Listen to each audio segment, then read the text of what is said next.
Good afternoon, everyone. We are now off of recess and we are back having public hearings. This is the first public hearing. We have 10 this afternoon.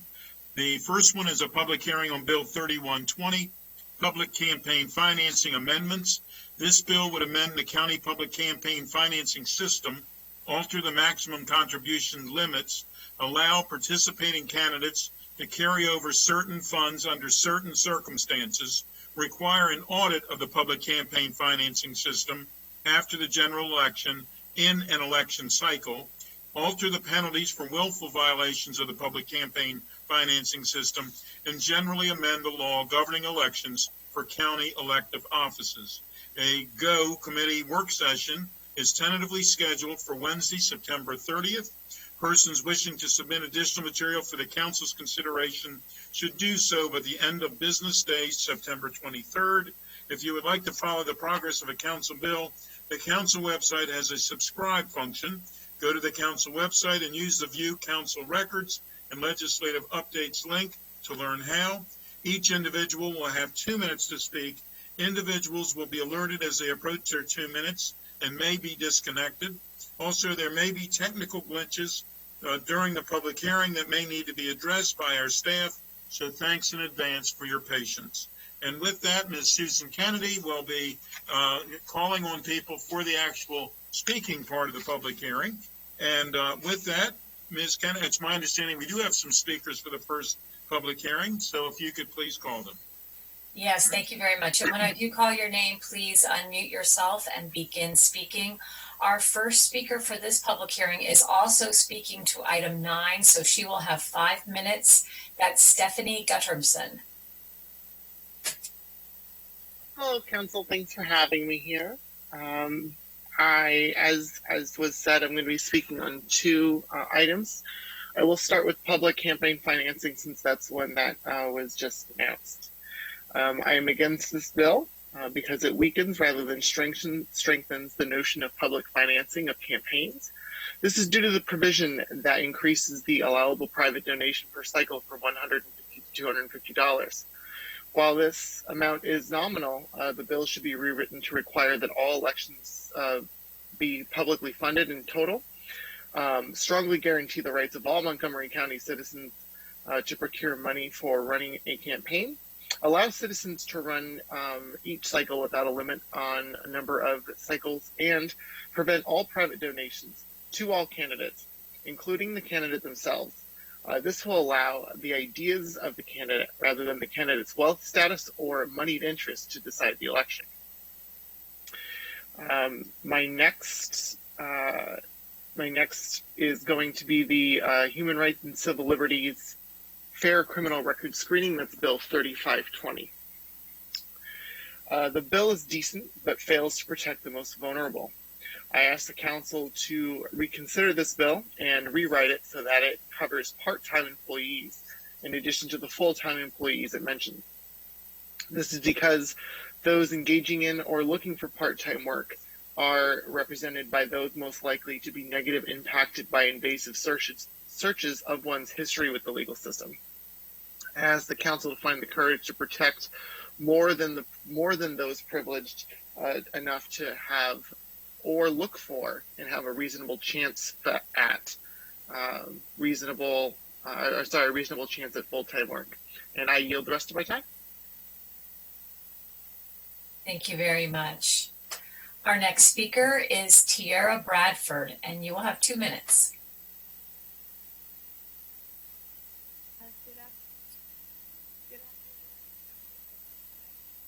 Ms. Bradford, you're very low. Can you speak up, please?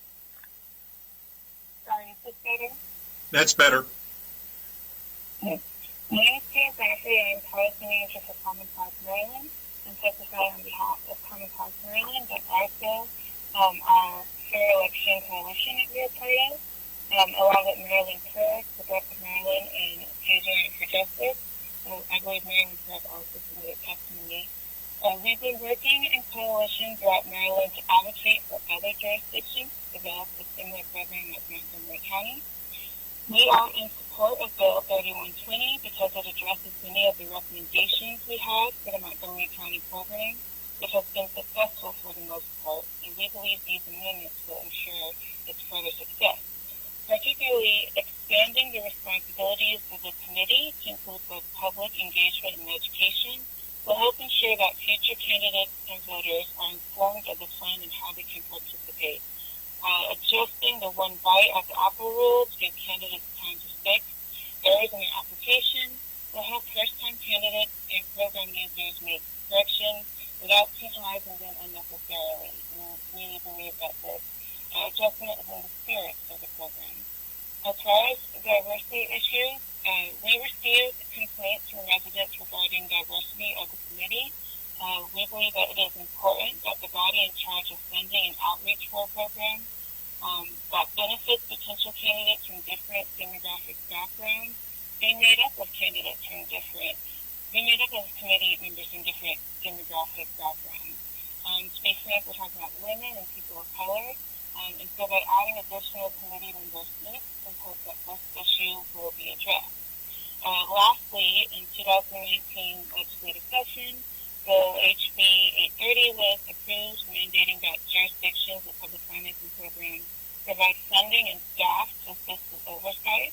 And we urge the council to move forward with this mandate. Thank you so much for your time, and we hope we kind of go forward in legislation.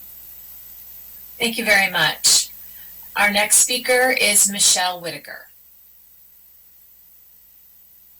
Good afternoon, everyone. My name is Michelle Whitaker. I'm a resident from Kensington, Maryland. I'm an electoral reform advocate and practitioner, specifically on ranked choice voting, fair representation, and public financing. I support Bill 3120 for public financing with the amendments that have been proposed.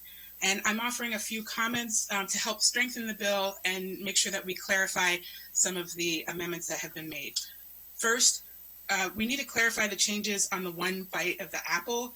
I believe candidates raise, if they're raising additional funds to meet the qualifying period between that 10-day period, my question is how that interferes with the filing deadlines that we have, and to make sure that there's more clarity around that, to either extend the period to the next filing date as opposed to that 10-day period, which one of my questions is around if they're able to fundraise more during that period to satisfy what they need to do to qualify. So please add some clarification on those pieces. Secondly, the definition of election cycles and the contribution limits. I think we really should treat the primary and general elections as different races. There's different dynamics, as many of you know, within the primary race and the general election race. And I think if we were able to set this up as a limit of, let's say, $150 for the primary and $100 for the general election that are both matched, I think that better sets parameters around what you can give, when you can give, and doesn't create the same situation that I think would still happen with the amendments that we currently have. The third, I'd also like to make sure that we designate a county liaison. Deara talked about this related to the committee that currently exists. I think candidates and campaigns need more support to answer questions and to help get trained and familiar with the system. I think this will alleviate stress on the state board and develop more champions locally on the system. I thank you for your time and appreciate your work on this bill. Thank you. Thank you. Perfect timing. Our next speaker is Terrence Wood.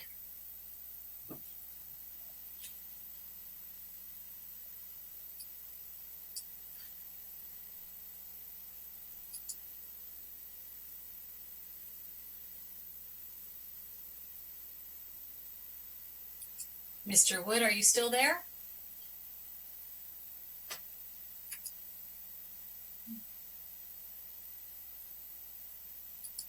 I don't see him anymore. That's all the speakers we have for this public hearing, Mr. President. Thank you very much. This will close this public hearing. The next public hearing that we have is item 6, and it's a public hearing, Bill 3220, Solid Waste, Trash, Waste Reduction / Source Reduction and Single-Use Straws Requirements. This bill would establish a program for waste reduction, source reduction in Montgomery County, provide criteria for waste reduction, source reduction initiatives and programs, set forth the method by which the program is established, prohibit the distribution of single-use straws except in certain circumstances, and provide for education relating to straws.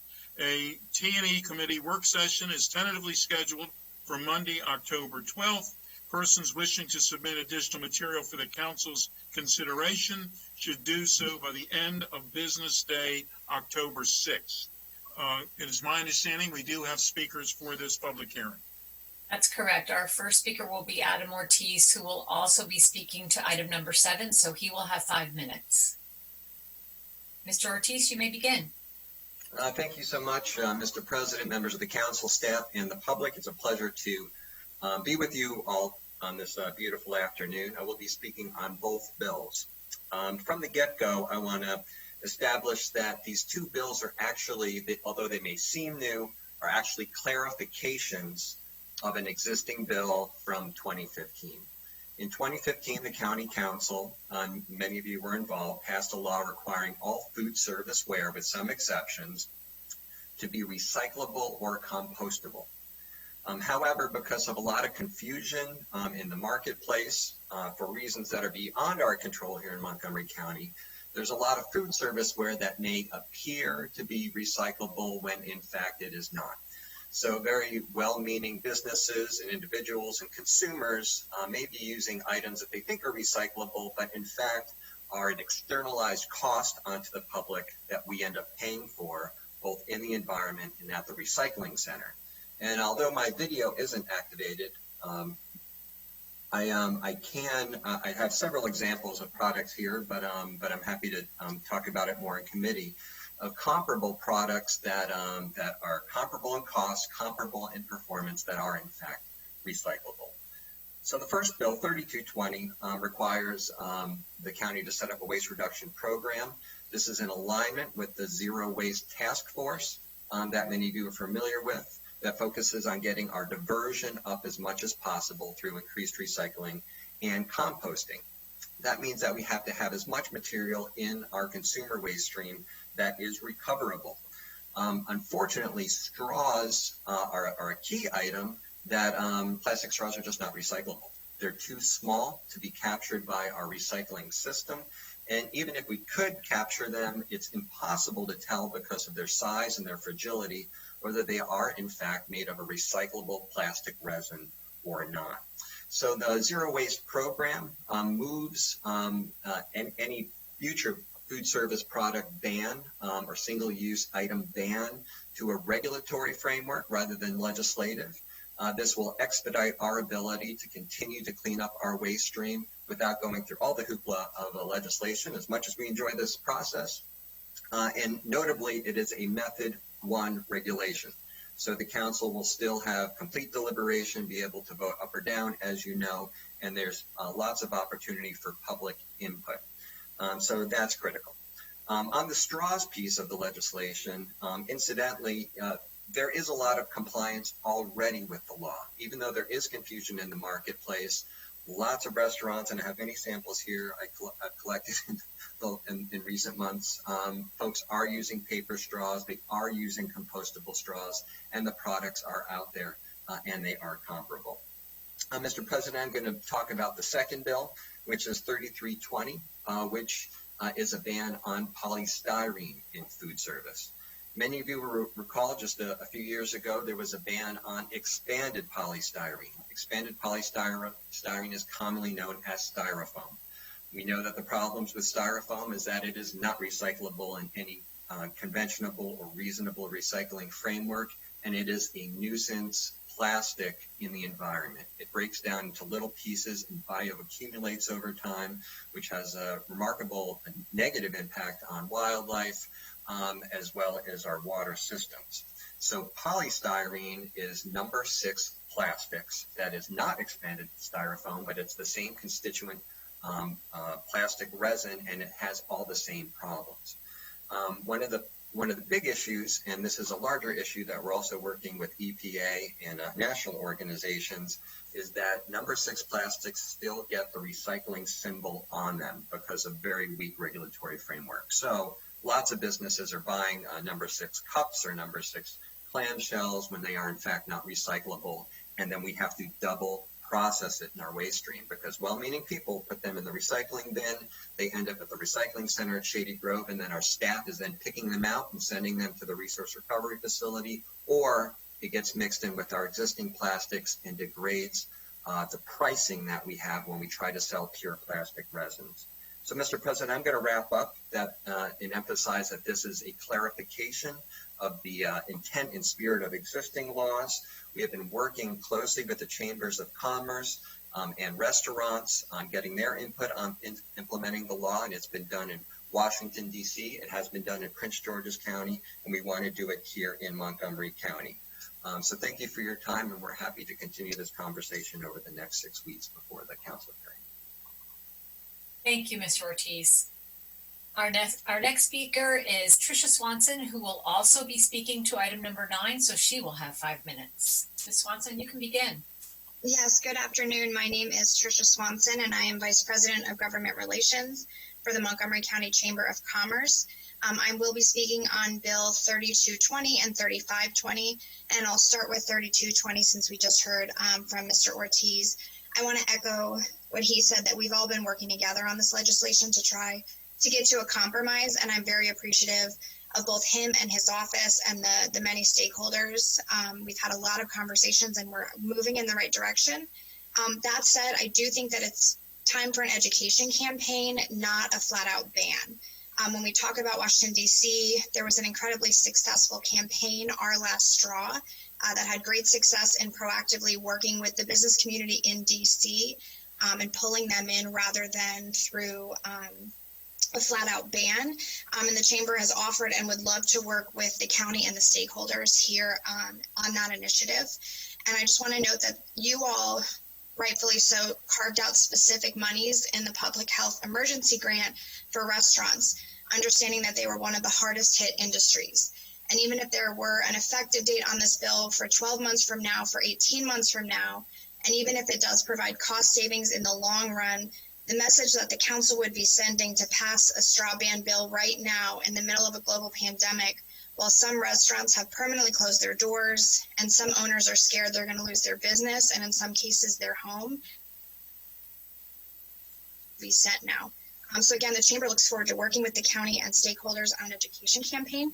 We agree with the intent of the bill and the industry is fully moving that way, but now is not the time to pass a ban bill. Switching to a completely unrelated topic, Bill 3520, the ban the box legislation. I want to lead by saying we're okay with the section that prohibits inquiries by employers when an applicant has been arrested for a matter that did not result in a conviction. We're okay with that part of the bill. With that said, we do have 2 concerns. First and foremost, the timing. We have concerns regarding the change as to when the applicant is required to disclose from following an initial interview, which is now, to what the bill proposes, which is when a conditional offer is made. Recruitment can be very timely and therefore very expensive, and this change does not serve either party when there are specific jobs, like those with security clearances, for example, that an individual just might not ever be eligible for. The second part is size and bringing it from 15 to 1. Hiring practices vary widely by industry size and nature of the business. Some large employers have large human resource departments and an automated application process to manage a large volume of applications for any number of positions open at any time. And vacancies are definitely felt more so in small businesses, and adding additional burdens onto their business can potentially hurt them. Montgomery County needs a knowledge-based, technology-driven jobs in targeted industries like cybersecurity, health information technology, and the biosciences. And this legislation runs counter the realities businesses face in attracting talent in a competitive global marketplace. Thank you so much, and I will yield the rest of my time. Thank you very much. Our next speaker is Amy Marin, and she will also be speaking to item number 7, so she will also have 5 minutes. You may begin, Ms. Marin. Good afternoon. Can you hear me okay? We can. Okay. Hi, I'm Amy Marin, and I'm the Zero Waste Lead for the Sierra Club Montgomery County Group. And we welcome the chance to testify in support of two very important waste reduction measures before you today. More than 16% of non-recycled waste in Montgomery County is plastic waste, and a major portion of that waste is single-use food service ware and film, including plastic bags.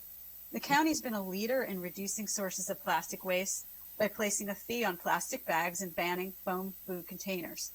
The first bill, 3220, has a key provision which I want to pay special attention to, which might be flying under the radar. It would require the county executive to search for opportunities to incorporate waste reduction into ongoing and future efforts. We strongly support this provision. We also request that the county executive be required to report annually to the county council on the progress in achieving its waste reduction goals and objectives. This report should include quantitative source reduction information and be posted on the DEP website so that citizens have a better understanding of the progress being made and the types of waste that remain persistent problems. And it also will help spur behavior change when people see what types of waste are still out there and still problematic. Bill 3220, as Adam Ortiz has already said, would simply clarify existing law to prohibit food service businesses from providing plastic straws to customers except where necessary to accommodate a medical or disability-related need of that customer. We support the intent of this bill to ban plastic straws, which are not recyclable and are a major component of litter. Plastic straws and stirrers are the fifth most commonly littered material in our environment. This is based on quite a few beach cleanups that have been done by multiple organizations all over the world. These straws don't compose in the environment, and they break into smaller and smaller pieces. We would like to see the plastic straw ban extended to all plastic straws, whether they're made from petroleum or plant-based polymers. This is because straws made from polylactic acid, or PLA, are a plant-based polymer often marketed as biodegradable or compostable, will break down into compost only in an industrial facility. They don't break down into compost when littered in the natural environment. So if you simply bring in to your food service facility a PLA straw, it's not going to make any difference in the environment. And to make even greater strides towards waste reduction, we also recommend that plastic straws be added to the ban. Plastic stirrers be added to the ban, that non-plastic straws and non-plastic stirrers be made available to customers only if the customer requests them, not automatically. Research has shown that this simple change could reduce the number of straws customers use by more than 40%, ultimately saving businesses money, and that same principle can be applied to condiments and plastic utensils. Now I want to discuss 3320, which, as Director Ortiz has said, would simply clarify that any item labeled with a number 6 chasing arrow symbol would be banned from sale in the county. This is a major step forward in waste reduction because many citizens, even people who follow recycling closely like myself, are not aware that number 6 plastics are not recyclable in our county's waste stream. I cannot tell you how many of my friends, neighbors, and people I meet in the county just do not know that those cups, those solo cups, are just not recyclable. They're basically worthless in the plastics market, and they waste time and energy of county employees who have to remove them. And they also devalue the bales containing the other plastics, numbers 1 to 5, that do make some money for the county. There's ample affordable alternatives to number 6 plastics that are either recyclable or compostable. And we would also like to see the county exempt, that eliminate from that exemption anything packaged outside of the county, such as eggs, food service, egg cartons, raw, uncooked or butchered meat, fish, poultry, or seafood, which are still coming into the county on foam trays. Many food service facilities have already made the adjustment, and we'd like to see that extended to things that come in from outside the county. I thank you very much for allowing me to represent Sierra Club in this testimony today. Thank you very much. Our next speaker is Jane Rediker. Ms. Rediker, you may begin.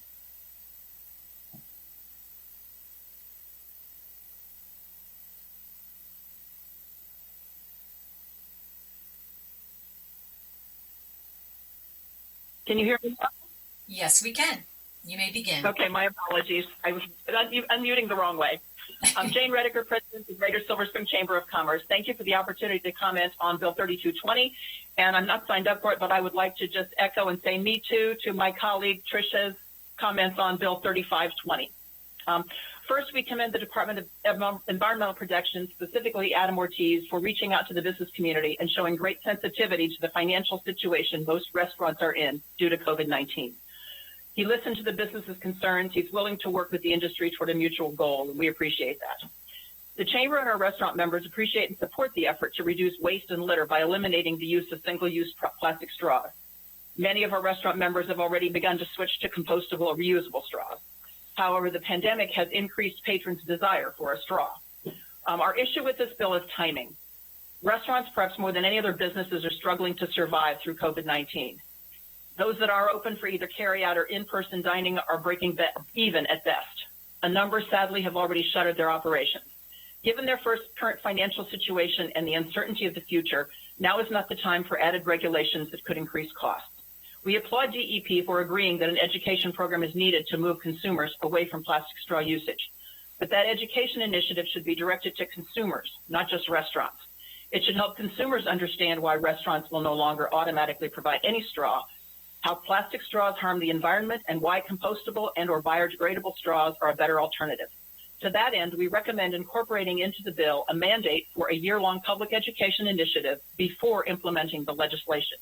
Enforcement and implementation should not occur until after that program and until we have come out of the pandemic, or at least not before January 2022. And finally, we do have some concerns about the more general purpose of this legislation, giving the county executive and the department the authority, merely through executive order, to pursue future waste reduction initiatives by prohibiting the use or sale of materials or products. It's very broad. We wonder why the public is better served continuing to address this through legislation before the council. I believe my colleague from the Restaurant Association of Maryland will have more to say on this, but I thank you for your time today. Thank you very much. Our next speaker is Melvin Thompson, who will also be speaking to item number 7. Mr. Thompson, you may begin. Thank you. And is my audio coming through okay? It is. Great. Thank you very much. Council President, Council members, I'm Melvin Thompson, and I represent the Restaurant Association of Maryland. And I'm testifying today on Council Bills 3220 and 3320. And although my organization is signed up in opposition to both of these bills as currently drafted, I have since had conversations with department representatives about our concerns and hope that they can be addressed before the scheduled committee work session on this legislation. Overall, we've heard feedback from some of our county members that now isn't the best time to be considering legislation that could place more restrictions on food service businesses, given the impact that the COVID pandemic has had on our industry.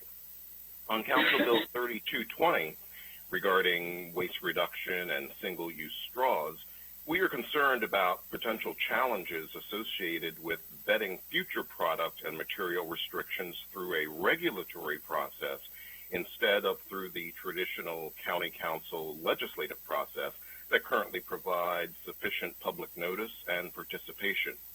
We are concerned that a regulatory process for determining future prohibitions or restrictions may not allow for the same degree of business input on factors such as the availability, affordability, and functionality of alternative products or materials.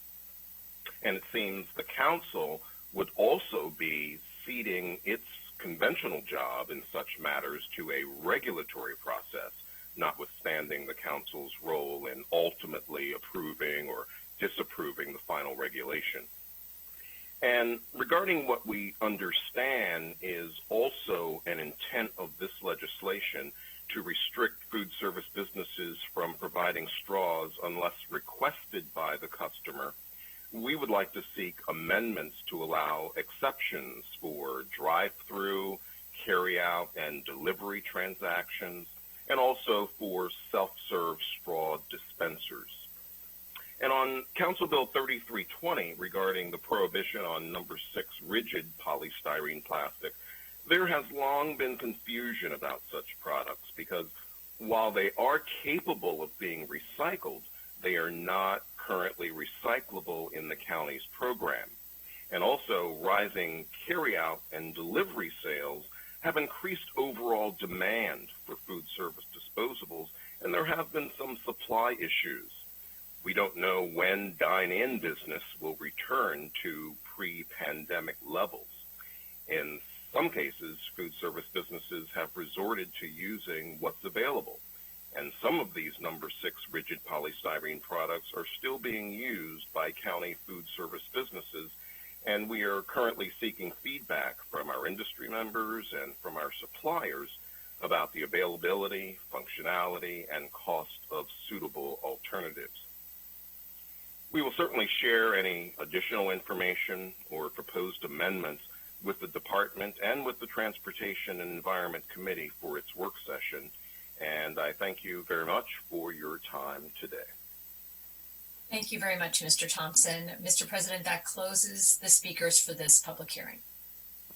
Thank you. And this closes this public hearing. It is my understanding that we're going to reopen agenda item number 5, that Mr. Wood had a technical difficulty. So we're reopening agenda item number 5. And Ms. Kennedy, if you could please call on him.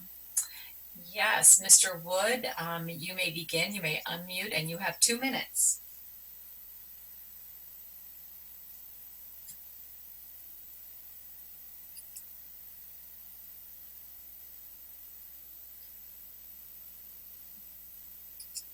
Well, I don't see him. He really must be having some technical difficulties. I don't see him again at the moment. He was back, but it looks as though we may have lost him again. Well, we will close this public hearing. Is that him? No? No, I don't see him, sir. We will close this public hearing a second time, but if he does come back, we will attempt it one more time. Sounds good. With that, we will go to item number 7, which is a public hearing on Bill 3320, solid waste, trash, food service products, packaging materials requirements. This bill would prohibit the use of expanded polystyrene food service products by food service businesses, require the use of compostable or recyclable food service ware by the county contractors or lessees, and food service businesses. It would also prohibit the sale of expanded polystyrene food service products and polystyrene loose fill packaging, provide for enforcement, and generally amend county law regarding environmentally acceptable food service products and packaging materials. A T&E committee work session is tentatively scheduled for Monday, October 12th. Persons wishing to submit additional material for the council's consideration should do so by the end of business day, October 6th. And Ms. Kennedy, it's my understanding we do have speakers. That's correct. Our first speaker for this public hearing is Omar Terry. Mr. Terry, you may unmute and begin your testimony. Good afternoon. Can you hear me? Yes. We can. Okay, excellent. Well, good afternoon, council members. Thank you so much for your time. My name is Omar Terry with the American Chemistry Council, and we do have some concerns with the bill. As some of my colleagues with the Maryland Restaurant Association, Silver Spring Chambers, and the Montgomery Chamber echoed, this is really the wrong time for the expansion of a ban. It is, in fact, an expansion of the ban. We understand that there is a ban on polystyrene foam, but this bill would expand the ban to rigid. And right now, in the middle of the pandemic, what would be a few cents for the cost of an alternative to you and I for these businesses would be thousands, if not tens of thousands of dollars, and it is simply just the wrong time and would be tone deaf to implement a ban during this period, especially when most businesses are not expected to get back into work until next summer. To that end, though, we do want to work with Mr. Ortiz and the county to not only have the product be recyclable technically, but to also be recycled in the county. And we do have methods and an opportunity to do that through a foam recycling coalition grant which provides the equipment to localities to recycle polystyrene, foam, and rigid food service waste, as well as all types of polystyrene, which come in automobiles, packaging, and so forth. So I would love to talk to Mr. Ortiz about that and see if we can implement that to help everyone with their sustainability goals.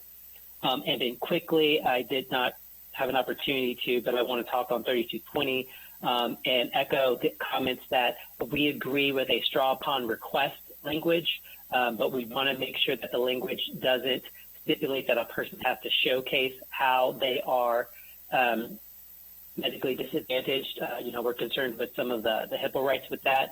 And also we want to encourage the county council to really look at the language around giving authority to the county executive without coming back to the legislative process to simply ban everything. Mr. Terry, your time is up. Thank you so much for your time, all. Thank you very much. Our next speaker is Shane Robinson. Mr. Robinson, you may begin.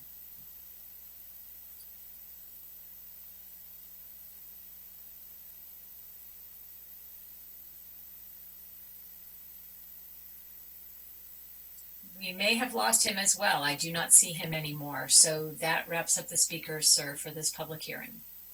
Thank you very much. That closes this public hearing. The next item that we have is agenda item number 9. Agenda item number 8 was postponed. Agenda item number 9, and this is a public hearing on Bill 3520, Human Rights and Civil Liberties, Fair Criminal Record Screening Standards Amendments. This bill would alter definitions regarding fair criminal record screening standards, prohibit certain inquiries regarding criminal records, prohibit consideration of certain arrests and convictions and employment decisions, and generally amend the law regarding criminal record screenings. A joint Public Safety, Health and Human Services Committee work session is tentatively scheduled for Wednesday, September 23rd. Persons wishing to submit additional material for the council's consideration should do so by the end of business day, September 17th. And Ms. Kennedy, it's my understanding we do have speakers. That is correct, sir. Our first speaker for this public hearing is James Stowe. Mr. Stowe, you may begin.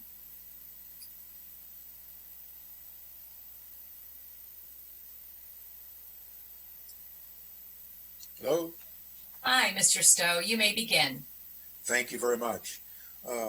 President Katz, Vice President Hucker, and distinguished members of council, I'm here to speak on behalf of the county executive in support of Council Bill 3520. He supports it for the same reasons he sponsored the Ban the Box legislation in 2014, to provide the opportunity for those who have been paid their debt to society and who we wish to see return successfully to the workforce and to our communities.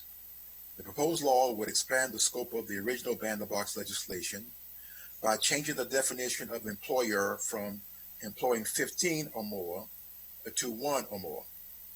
It would prohibit a check. It would prohibit a check.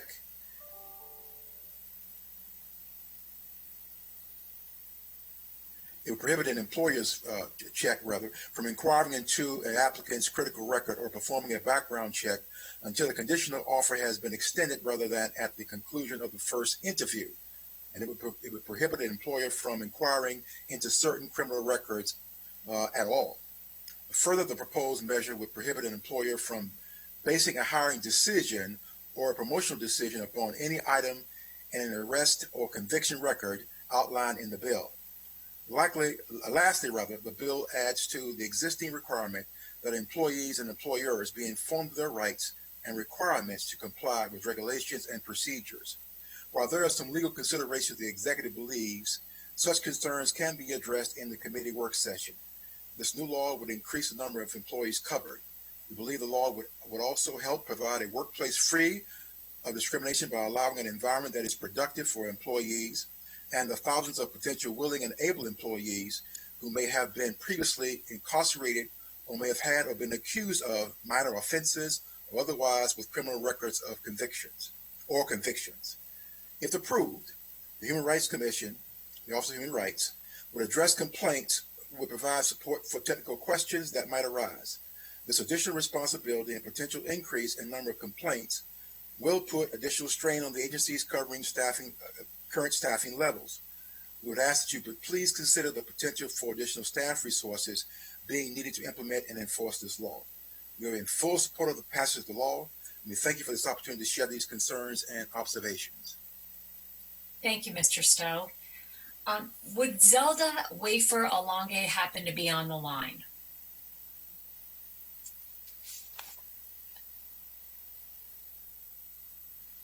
We will move on now to Vanessa Prell. Ms. Prell, you may begin. Thank you. My name is Vanessa Prell, and I live in Silver Spring. I'm speaking today as a member of Jews United for Justice in support of Bill 3520. We support this legislation because our criminal justice system disproportionately targets Black and brown people, and then systematically denies those same people access to employment.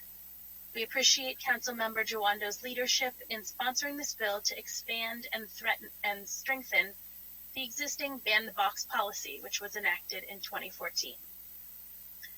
One of the best known and most celebrated Jewish holidays, Passover, is all about freedom. It's so important that Passover is celebrated not once, but actually twice.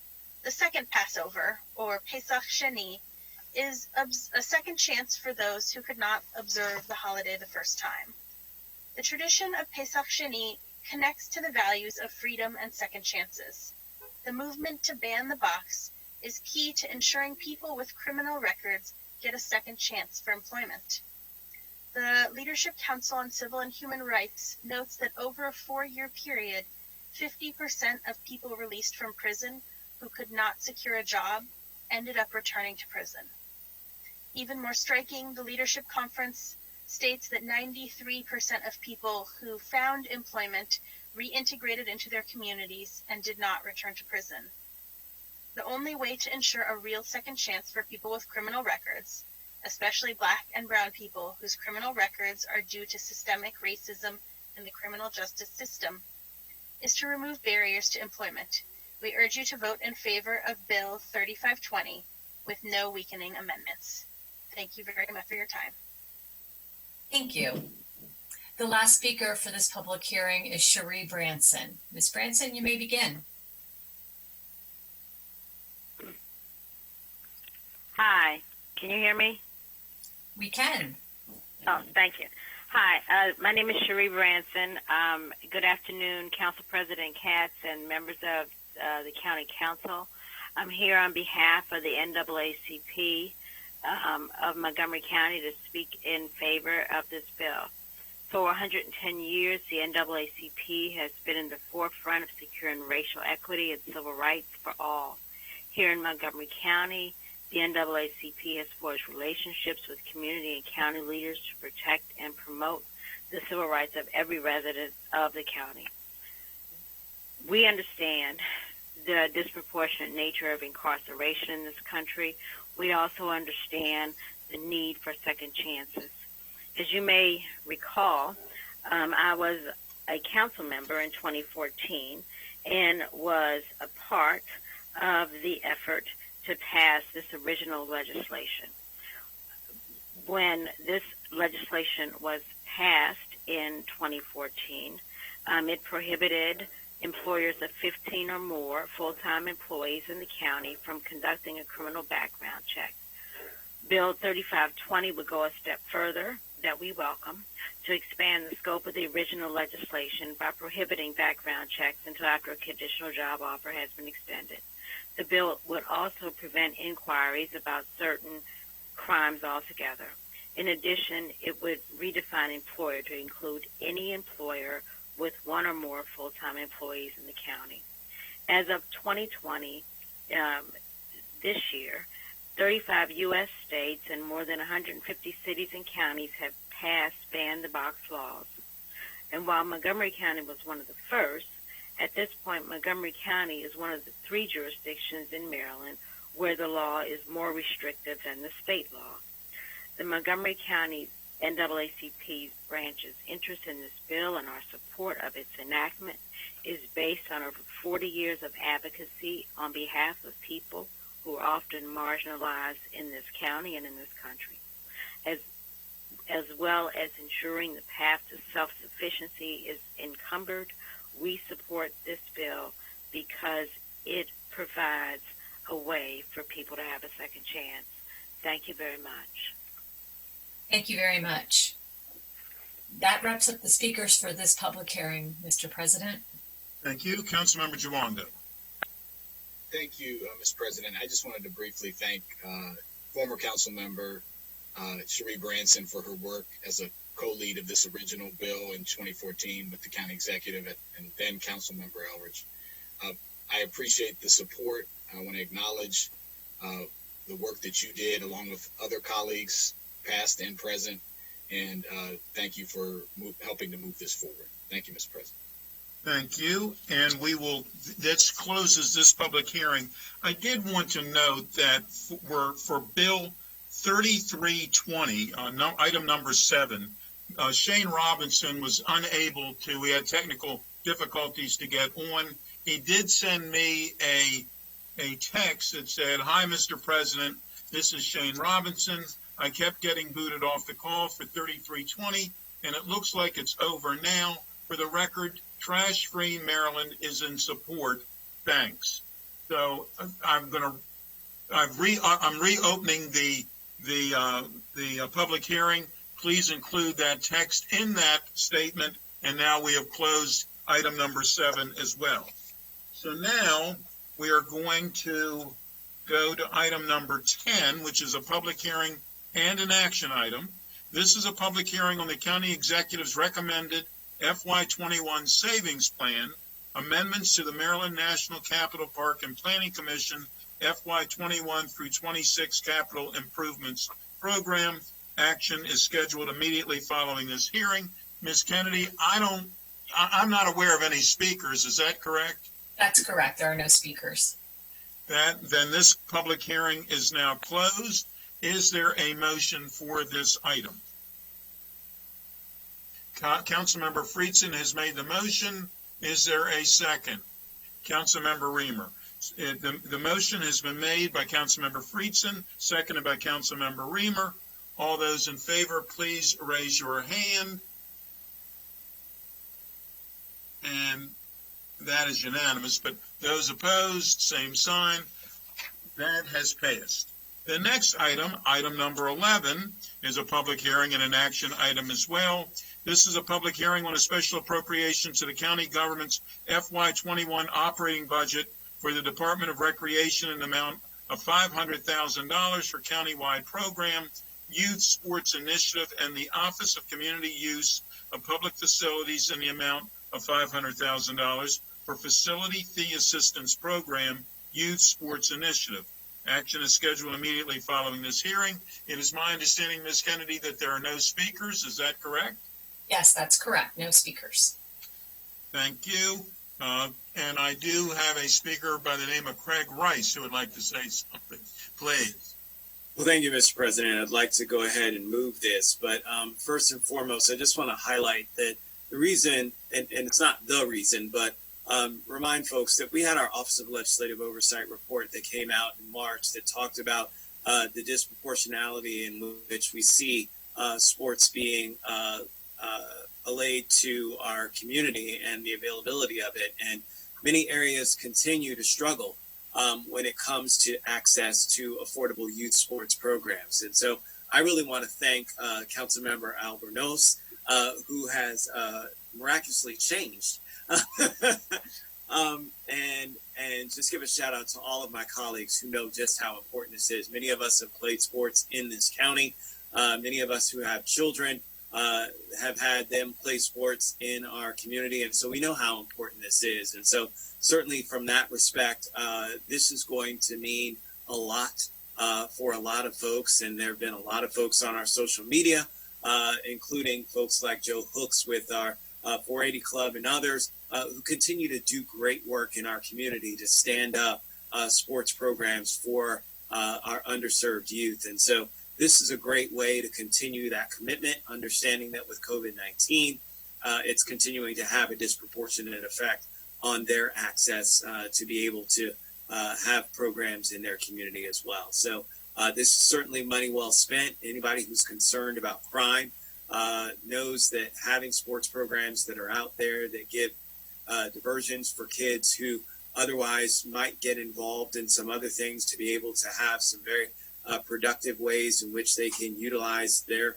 talents is important. And so from that perspective, this is a no-brainer for all of us. And I really want to thank everyone for all of their support and for Councilmember Albornoz and his leadership and all of his great work as the leader of our Department of Recreation for so long, who dealt with this particular topic. So thank you, Mr. President.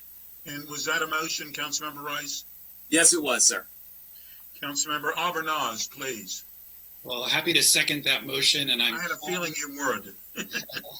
And I am proudly, Mr. President, wearing my Montgomery College soccer jersey for the Raptors. My dad actually played on Montgomery College's first ever soccer team in the 1960s, and sports played a huge role in my development growing up. And I know all of my colleagues, by virtue of all of us unanimously attending the session to discuss the Office of Legislative Oversight report on the sports deserts that exist here in Montgomery County, for all the reasons that we know make it challenging for youth and their families to be able to participate, whether it's transportation, cost, being able to recruit volunteer coaches. It is in the public's best interest for the county to set up an infrastructure that extends youth sports participation across the entire county. This council is focused very much on racial equity, and as we learned in the OLO report, there is no question that there is great discrepancy in youth sports participation depending on where you live in Montgomery County, and that directly relates to racial disparity. So I was proud to join my colleague and friend, Councilmember Rice, and all of my colleagues in supporting this important effort, and proud that the Department of Recreation, the Community Use for Public Facilities, and our Parks Department, who will be part of this initiative as well. This is a down payment. We hope to do more in the future, but particularly during the pandemic, when so many sports associations and organizations are really struggling right now, it's going to be important for us to make sure they remain whole, so that as we come out of the pandemic and as it becomes more safe to open up more activities, these organizations remain around and viable to be able to serve our community. So proudly second this motion and thank all my colleagues very much for supporting it. Thank you. It has been moved by Councilmember Rice, seconded by Councilmember Albornoz. All those in favor, please raise your hand. And that is unanimous. Thank you.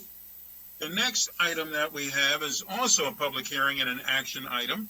This is a public hearing on a special appropriation to the county government's FY21 operating budget, COVID-19, human services and community assistance, non-departmental account, support for COVID-19 response, youth sports initiative in the amount of $550,000, and an amendment to the FY21 operating budget resolution 19472, section G, FY21, designation of entities for non-competitive contract award status, Montgomery County Collaboration Council for Children, Youth, and Families. Action is scheduled immediately following this hearing.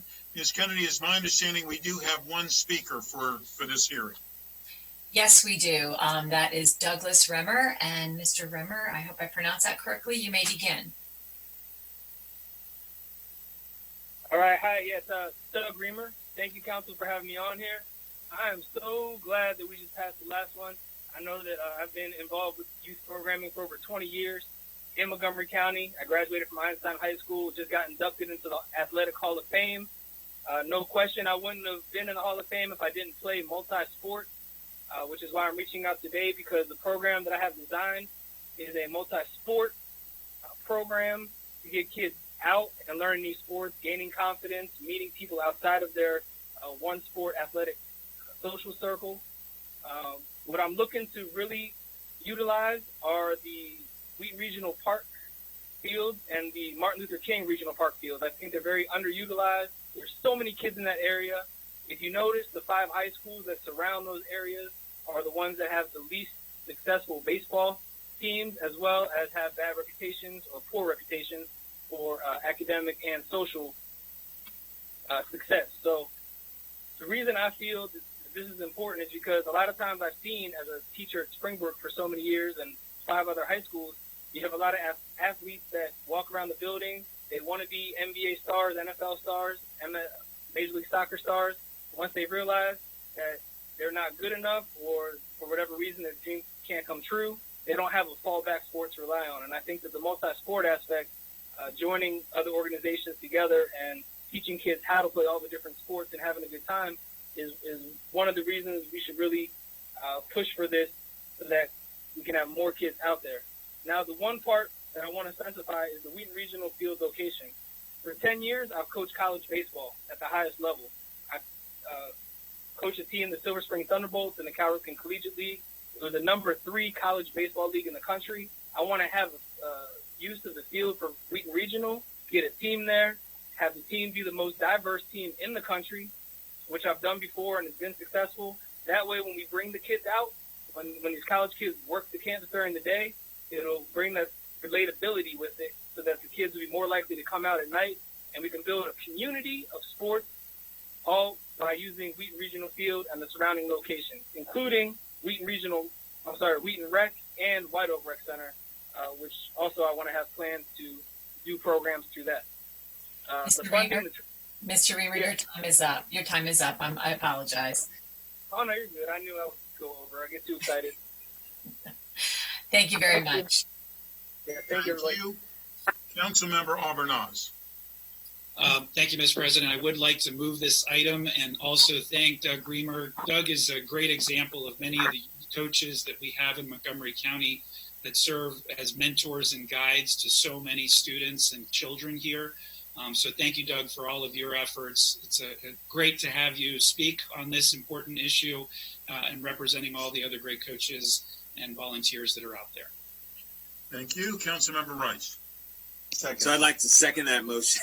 I'm sorry. I apologize. No, you can second it. It's fine. But let me just say this. One of the things that I did want to highlight that is really important about this for any parents and families out there with children who have special needs, that's actually one of the targeted audiences of what these mini grants, what these maximum awards will be doled out for. And so I really just want to stress that in a time like this and encourage a lot of our nonprofits to continue programming around our children with special needs, with differing abilities. When I think about places like Miracle Field over at the Germantown Soccerplex and what they are able to do there and being able to allow children who never would be able to play the game of baseball to be able to do so, I encourage all of our folks that are in the community, that are in the nonprofit sports space, to continue about creative ways to involve our children who have differing abilities and who have special needs.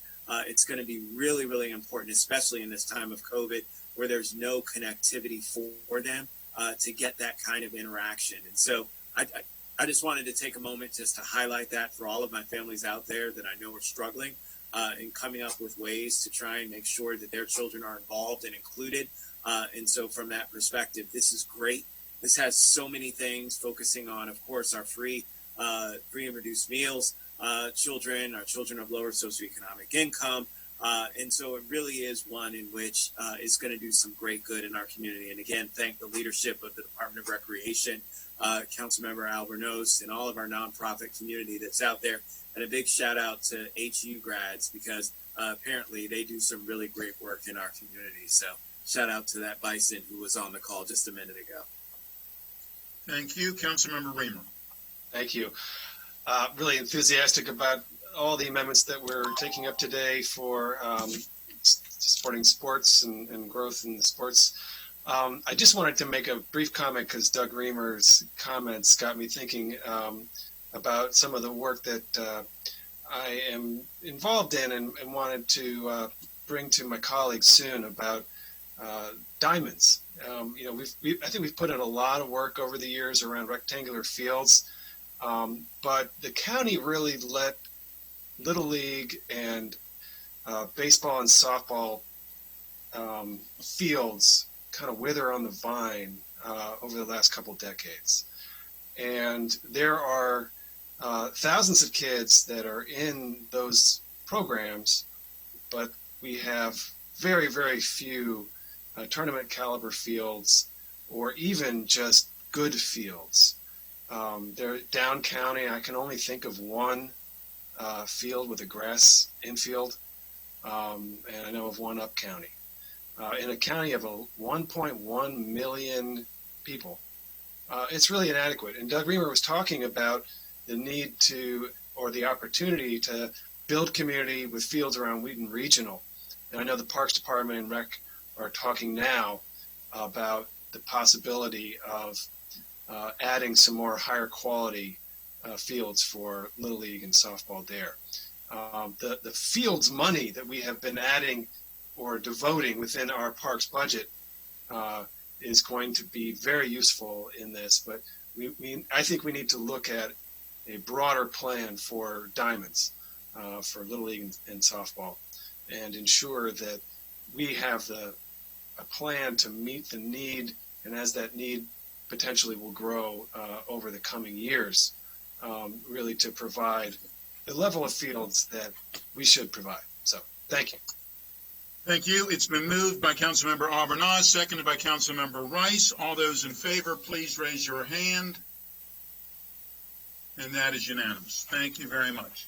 The next item that we have is public hearing. It's a public hearing and an action item on a special appropriation to the county government's FY21 operating budget, early care and education, non-departmental account in the amount of $75,000 for Montgomery moving forward, the early care and education coordinating entity plan, and an amendment to the FY21 operating budget resolution 19472 section G FY21 designation of entities for non-competitive contract award status, nonprofit Montgomery.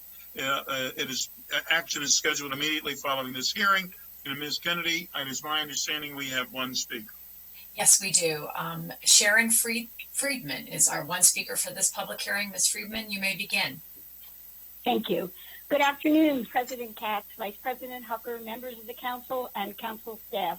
I'm Sharon Friedman, the project director of Montgomery Moving Forward, a collective impact initiative of nonprofit Montgomery, and here today to speak in support of the special appropriation for Montgomery Moving Forward to develop an early care and education coordinating entity plan. First and foremost, all 9 of you have demonstrated a commitment to early care and education that's really unparalleled, and we offer a collective thank you. Ms. Navarro, Mr. Rice, Mr. Albornoz, the leadership taken in the introduction of this particular appropriation, simply stellar.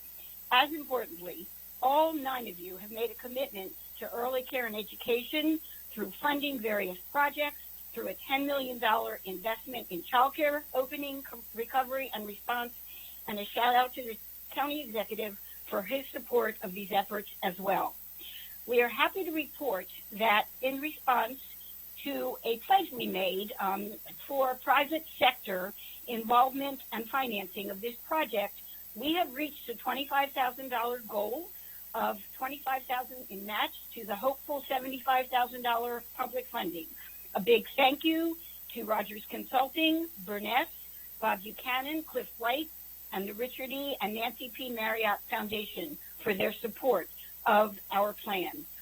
I want to say that if you entrust us with this funding, you can be sure, and we promise you, that the recommendations for and blueprint to stand up an independent public-private early care and education entity will be community informed and with a governance structure that gives essential voice to both the public and the private sector. As you know, statistics for child care reopening are staggeringly dismal. Child care recovery is tied to workforce recovery. In turn, return to work is tied to economic recovery. And let us not forget the importance of our early care and education educators. So we are challenged as never before. Ms. Friedman, your time is up, Ms. Friedman. I apologize. Okay, that's fine. Thank you for your consideration. Thank you. That is the only speaker, so we are done with speakers for this public hearing. Thank you very much. Councilmember Navarro. Thank you, Mr. President. I want to express my deep appreciation to Ms. Friedman. She has done an extraordinary job in shepherding this issue for so many years. There's just been so much work that has taken place. And I want to make sure that everybody appreciates the importance of that very deliberate effort, because involving the private sector in the issue of childcare and early care and education has always been a challenge that many people in this industry have sought to solve. And Montgomery, moving forward with the able leadership of Ms. Friedman, has done that to the point that they are willing to raise money in order to continue to move this agenda forward. So I am really, really excited that we have reached this point. Also, because the issue of dedicated funding streams is one that many of us have been working on for so many years. And the reason why is because if you don't have dedicated funding streams, it is very difficult to be able to implement a robust early care and education agenda. So here we are at a time when finally we have an early care and education initiative. The executive should be commended for making sure that the money has been made available to fund this initiative. And so the question of governing this particular effort moving forward is one that remained unanswered. We have done some work in this arena. The Office of Legislative Oversight has published a report looking at best practices for coordinating entities and governance structures. This was something that was very important to me coming out of my service at the White House Commission on Educational Excellence for Hispanics as I served on the Early Education Committee. This is an issue that many entities and jurisdictions around the country wrestle with. You know, what is the best structure for a coordinating entity?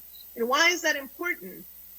Well, you know, what we want, it's a hybrid. We would like to see a way to find that perfect model that works for Montgomery County, where there can be accountability because we have to answer to the taxpayers in terms of how the money is being used, but also for there be flexibility, innovation, that kind of nimbleness that a also private community component can bring as well. And, former executive Ike Leggett put forth this notion of a proposal of the Children Opportunity Fund, something that we worked together to bring forward to start practicing, what could it look like? And now here we are in this pivotal moment where I know that Montgomery moving forward will work with the executive. They have also done a lot of research and they have proposals.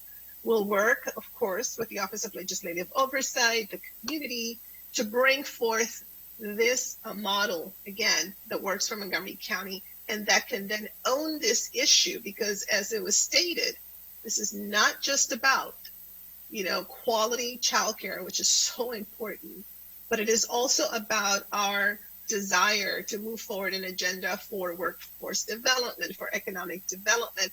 And my gosh, now more than ever, so important given COVID-19 and what that is doing to our economy and to our work environment. So this is an auspicious time to do this. I appreciate very much private sector coming together and making this, contribution of $25,000. And also, again, want to commend Ms. Friedman and everyone who has worked so hard in Montgomery moving forward to get us to this place. And I look forward to the particular proposals that will come through that we can all then evaluate and hopefully adopt. Thank you. Thank you. Councilmember Albornoz. I'm sorry, I forgot to make a motion. No. I do move this particular request. Okay. Since I have the I have a floor, feeling I'm going to get a second for you right now. Councilmember Albornoz. I'm happy and honored to second for perfect timing. So I, like many of you on the dais, had the opportunity to participate in the incredibly thoughtful information and work sessions that Montgomery Moving Forward has hosted over the last several years on early childhood and education. And I was always very struck by and blown away by the diversity of stakeholders who were in that room. you had private sector, you had nonprofit sector, you had people in the early childhood and education development space, and of course you had many representatives of government. And it was that coordination that gave me a lot of hope that the long-term sustainability of the efforts that Councilmember Navarro and so many others have worked on for so long will be able to continue. And so I think this is a very wise investment to build off of the research and the work that has already been done and take us to the next level to help establish a model that is unique to the county and takes into account all of the incredible assets that we have before us. And as you heard from Councilmember Navarro, there is no more important time than now to figure this out. So this is a great effort. I want to thank Sharon and all of the people associated with Montgomery moving forward, and the county executive and his team, who I know have spent a lot of time and energy on figuring out the best model moving forward. I think this is another way for us to move in the right direction and look forward to the ongoing efforts. Thank you. Thank you. Councilmember Rice. So I just want to thank Ms. Friedman. You know, when you guys met with me in the office some months ago, right before the pandemic, and I pushed back a little bit on your proposal and told you that I thought that you needed to go in a different direction that would make it successful. Oftentimes people tend to stick to their guns and want to push things forward, and you adapted and made something that I believe is incredible in terms of a proposal that ties in our private sector, but that also hits on all the levels of all the things that we know are going to glean some great proposals for us moving forward in terms of how we can ensure that every person in our community has access to high quality early care and education. And that is the ultimate goal. That is what we want. We want opportunity for all families in Montgomery County, regardless of their socioeconomic status, regardless of where they came from or language that they spoke before they got here.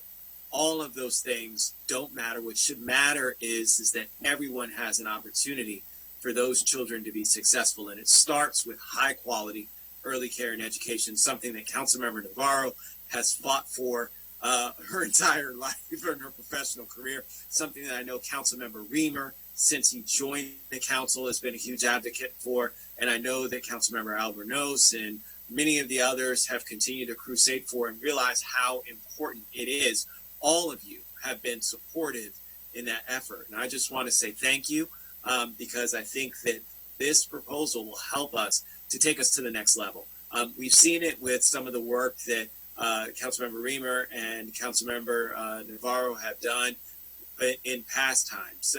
And the same goes for our county executive, who's been stalwart in terms of really being supportive of this initiative as well.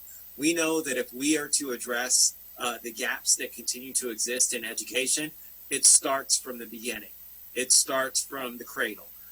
And then goes all the way to career. And so when we talk about the fact that we have people of color and people of lower socioeconomic status that aren't achieving the same, we don't start with the end. We still have to do the work there, but we have to start at the beginning. And that means ensuring that their children, that they're trying to raise right now, have access to something that they didn't have. And that's going to change and break the cycle.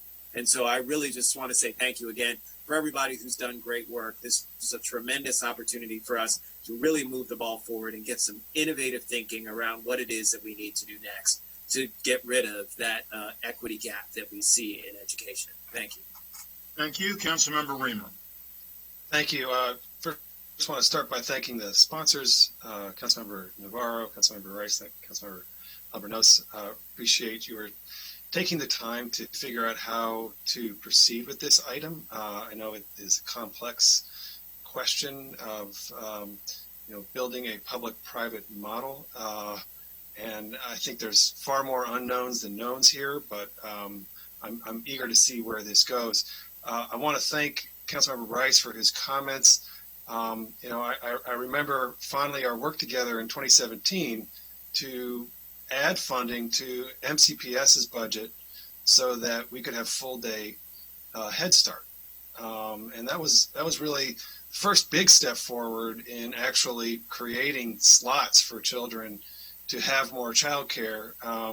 At that same time, we added several $1 million of funding for the subsidies that go to WPA for the first big step in several years. Councilmember Irvin and Councilmember Navarro worked together to increase WPA in 2014, 2015. And then in 2018, we added about $5 million, again, mostly with WPA funding. And then in 2019, with Councilmember Navarro's leadership, through the Early Care Initiative, we added maybe $8 million, something like that. So that's a lot of money, but it's not enough to cover low-income children. And that's kind of been my question is, we identified in 2017 that it would take about $35 million to cover all the low-income children, and we wanted to proceed kind of year by year, adding 4, 5, 10 million, whatever we could find. So what I'm interested to see is how this entity would essentially meet that. Councilmember Rice knows well, the state was on the verge of taking great responsibility for this funding with Kerwin. And we actually have legislation that Nancy King and Ariana Kelly and others enacted that is going to significantly increase the subsidy flow into the county. And so we're waiting to see how that kind of shakes out. It's still very unclear in this COVID environment. So there's so many pieces swirling now. We have MCPS, we have the state, we have the child care subsidies from the state, we have county funding. We've got to figure out how to prioritize amongst this and what the needs are. So I really think this initiative will be very helpful in that. And I really want to thank the sponsors again for working together. And I'm pleased to support it. Thank you. Okay.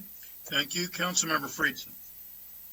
Thank you, Council President. I just want to echo all the comments that have been made. I think child care is one of the areas that really reflects how we have as a council and how our county needs to address the immediate crises of this moment.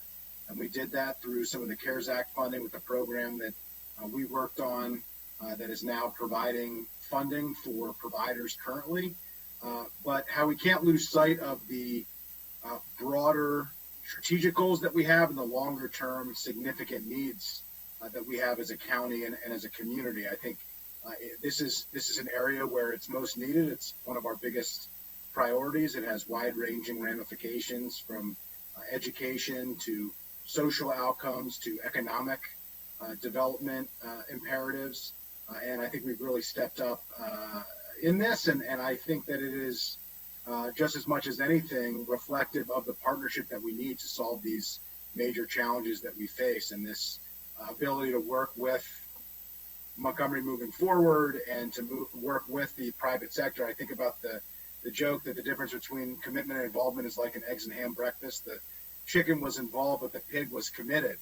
And we have a business community that is deeply committed to the work of early child care because they realize what we know, which is early child care isn't just about kids and their future. It's about the current workforce today and the ability to maximize the potential in every worker in our community. So I just appreciate the work of the private sector, Montgomery moving forward in particular, the commitment to this effort, and the longstanding work of colleagues, council members Navarro, Albornoz, Rice, Reamer, and others who've been working on this for so very long. Thanks very much. Thank you. It's been moved by Councilmember Navarro, seconded by Councilmember Albornoz. All those in... Mr. President, I wanted to make a comment as well. Oh, okay. Missed you. Go ahead, please.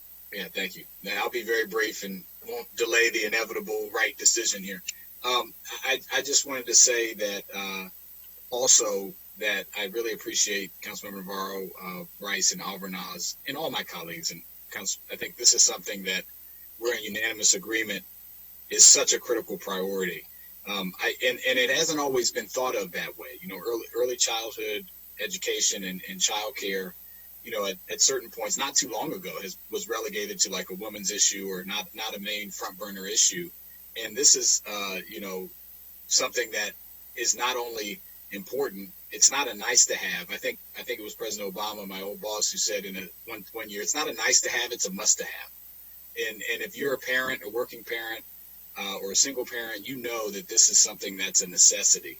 And it's an economic priority, particularly as we're seeing now more than ever in COVID, the disparities between who has to go out and work and has been working and who can stay home, and the difficulties of both situations related to this issue. So I'm really glad that we're going to have this funding to help us take yet another step towards the work that has already been done and figuring out what is our correct and proper model here in the county that fits us the best, that's going to cover the most children and support the most families so that we can give everyone the opportunity they need to grow and thrive. This is a critical priority. I'm happy to support it and thank, again, my colleagues for moving it forward.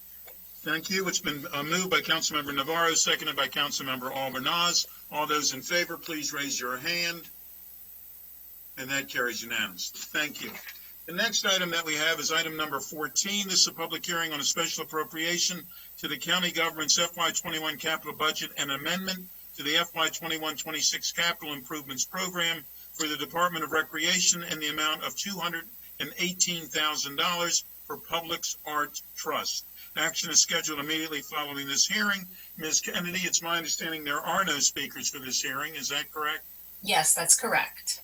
Then we will close this public hearing. Is there a motion? Councilmember Rice. So moved, Mr. President. Is there a second? Second. It's been seconded by Councilmember Reamer. It has been moved by Councilmember Rice. Councilmember Rice, did you want to speak? No, Mr. President, I'm fine. I'm fine Okay. with the packet's clear. It's been moved by Councilmember Rice, seconded by Councilmember Reamer. All those in favor, please raise your hand. And that carries unanimously. Thank you very much.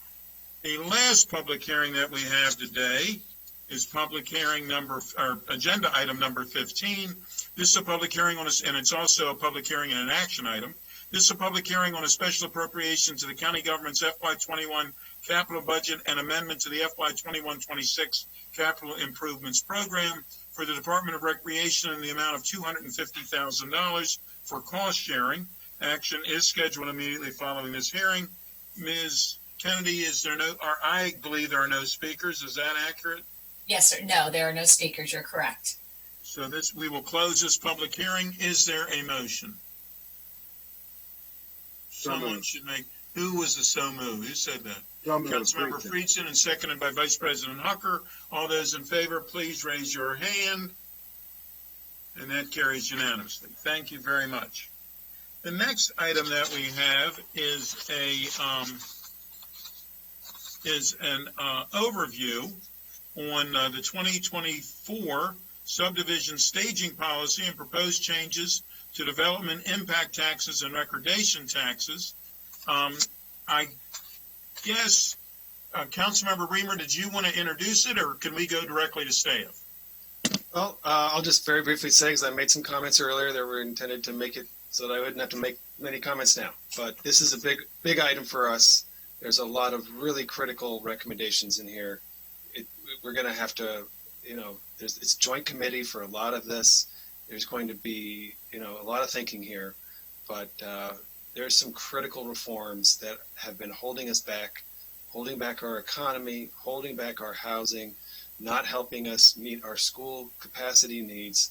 And I think the planning department, the team has done a terrific job with a very advanced kind of refined look at the policies and some very useful frameworks, I think, to help. And I know we're getting some testimony, including from the county executive, but from others saying, don't do things now that are controversial. But I got to say, if we're not willing to tackle tough issues during the crisis, we're not going to rebuild better. We're not going to come back better. So we really do need to proceed. So thank you. I'd like to turn it over to the staff. We have Thank you. I'll do that part. Thank you. Thank you. And Ms. Dunn or Dr. Orland, who's going to lead this off, please? Hi, this is Cam Dunn. I don't have my screen on quite yet, but wanted to welcome the planning staff who are here to provide you. They're providing you with a briefing on this very significant, very detailed subdivision staging policy for 2020 through 2024. It will be the subject of work sessions with the GEO committee and the Fed committee for the next at least 4 to 5 weeks, and then on to full council. And you'll be getting a public hearing tonight on the SSP and the related bills. There are 3 bills that have been introduced that are related to the recommendations in the SSP itself. I'm not going to hold that up. I think that the planning staff probably has a great PowerPoint or presentation to provide you with the details and to let you know exactly what their thinking is behind the recommendations that they're bringing forward. And we want to leave some time for you all to have answers to any questions you may have. I thank them for coming and sharing it with us. Hi, it's Casey Anderson here. I just have a few slides to kick this off, if that's okay. Sure.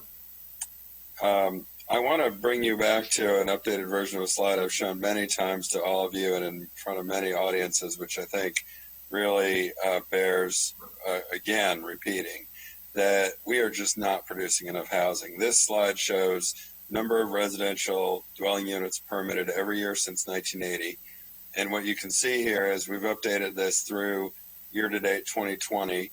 Every decade, we have fewer and fewer housing permits issued, even though our population continues to grow. And what you see is on the right, past 2020, are the number of housing units that we would have to be producing every year in order to meet the COG targets, which were developed with an extraordinarily rigorous process of analysis. And this council endorsed that, and I know at the time Council President Navarro was central to that process of developing and approving those targets. So what we see is we're down below 2,000 units a year for most of the past decade since the recession. Last year was a little bit better, but really back up more to the 10-year average, and we really need to do better over time. So this discussion, as Councilman Reamer said, takes place in the context of real urgency to get back on track with housing production, which I don't think really we can wait to address the competitiveness of the cost structure of our regulatory process in order to get on track. Next slide. This is a little bit different way of looking at the same thing. This shows the number of housing permitted by decade in relation to the population at the time. And again, this shows that even as our populations continue to grow, housing production each decade has declined as a proportion of the base. Next slide.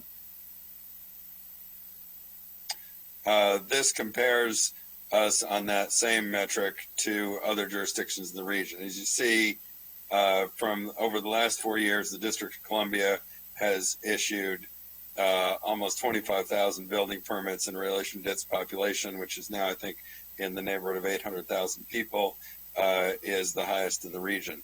Loudoun County is growing rapidly because it's undeveloped. It's largely greenfield development.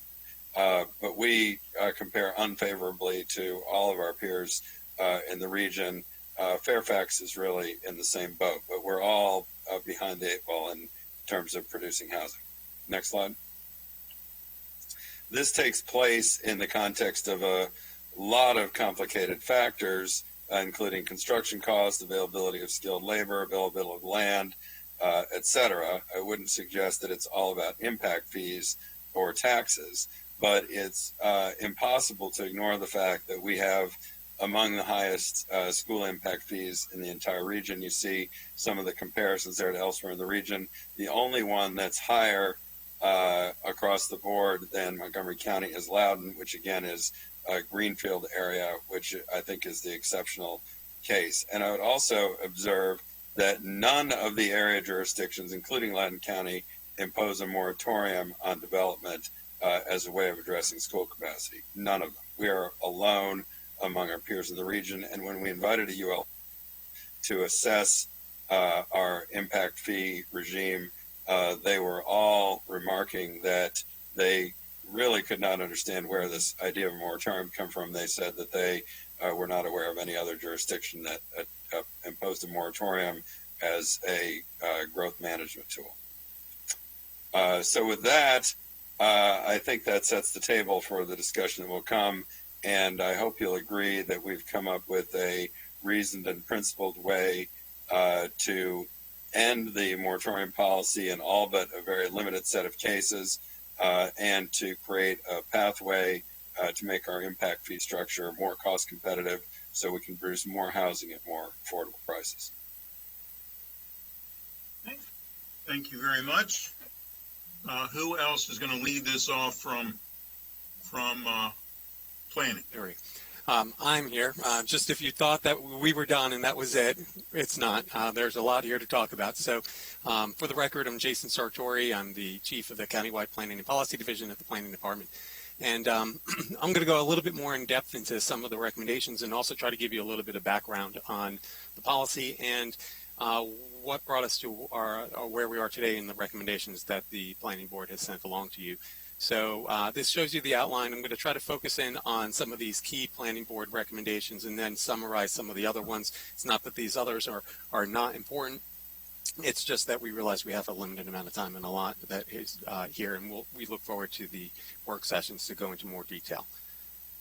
So in talking about, the subdivision staging policy, it's kind of key to take a look back to how it all began. In 1973, the County Council adopted the county's Adequate Public Facilities Ordinance, or APFO.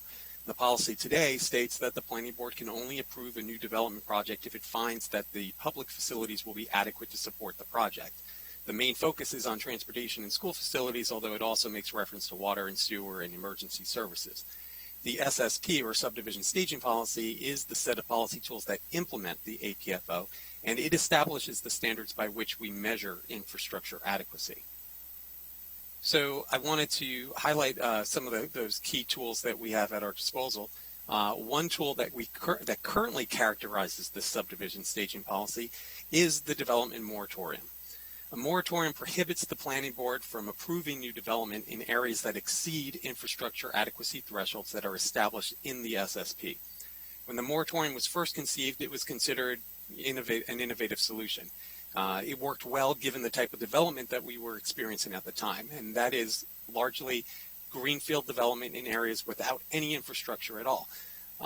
That's not to say that new development didn't add significant pressure on infrastructure. It's really more to say that the point was that infrastructure, the roads and the schools, didn't even exist.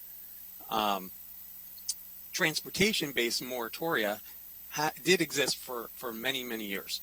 These moratoria were triggered by policy area-wide reviews of transportation adequacy and applied to both residential and commercial development.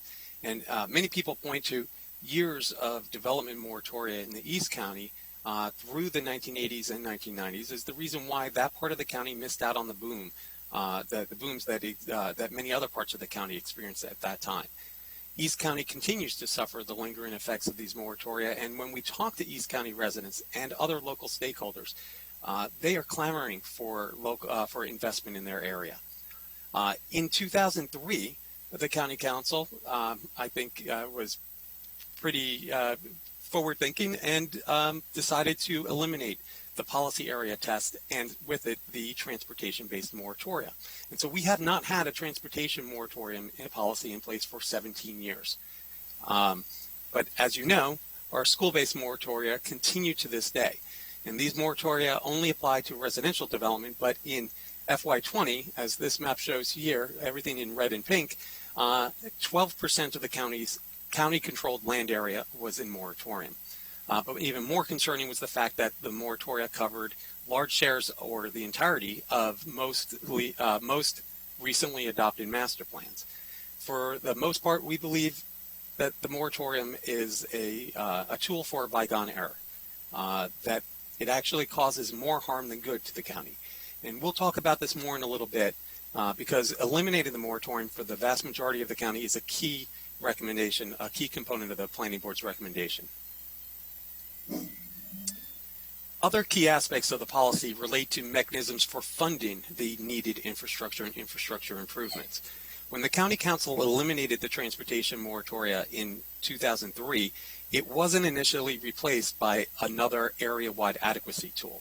In 2007, the Council reintroduced a policy area analysis, but instead of reinstating the moratorium, it chose to require mitigation.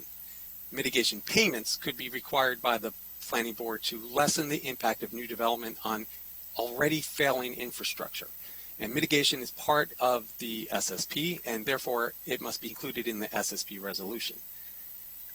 Mitigation, however, is distinct from the impact taxes, which are technically not part of the SSP. However, we traditionally consider updates to the impact taxes at the same time as the update to the SSP because they are so closely related.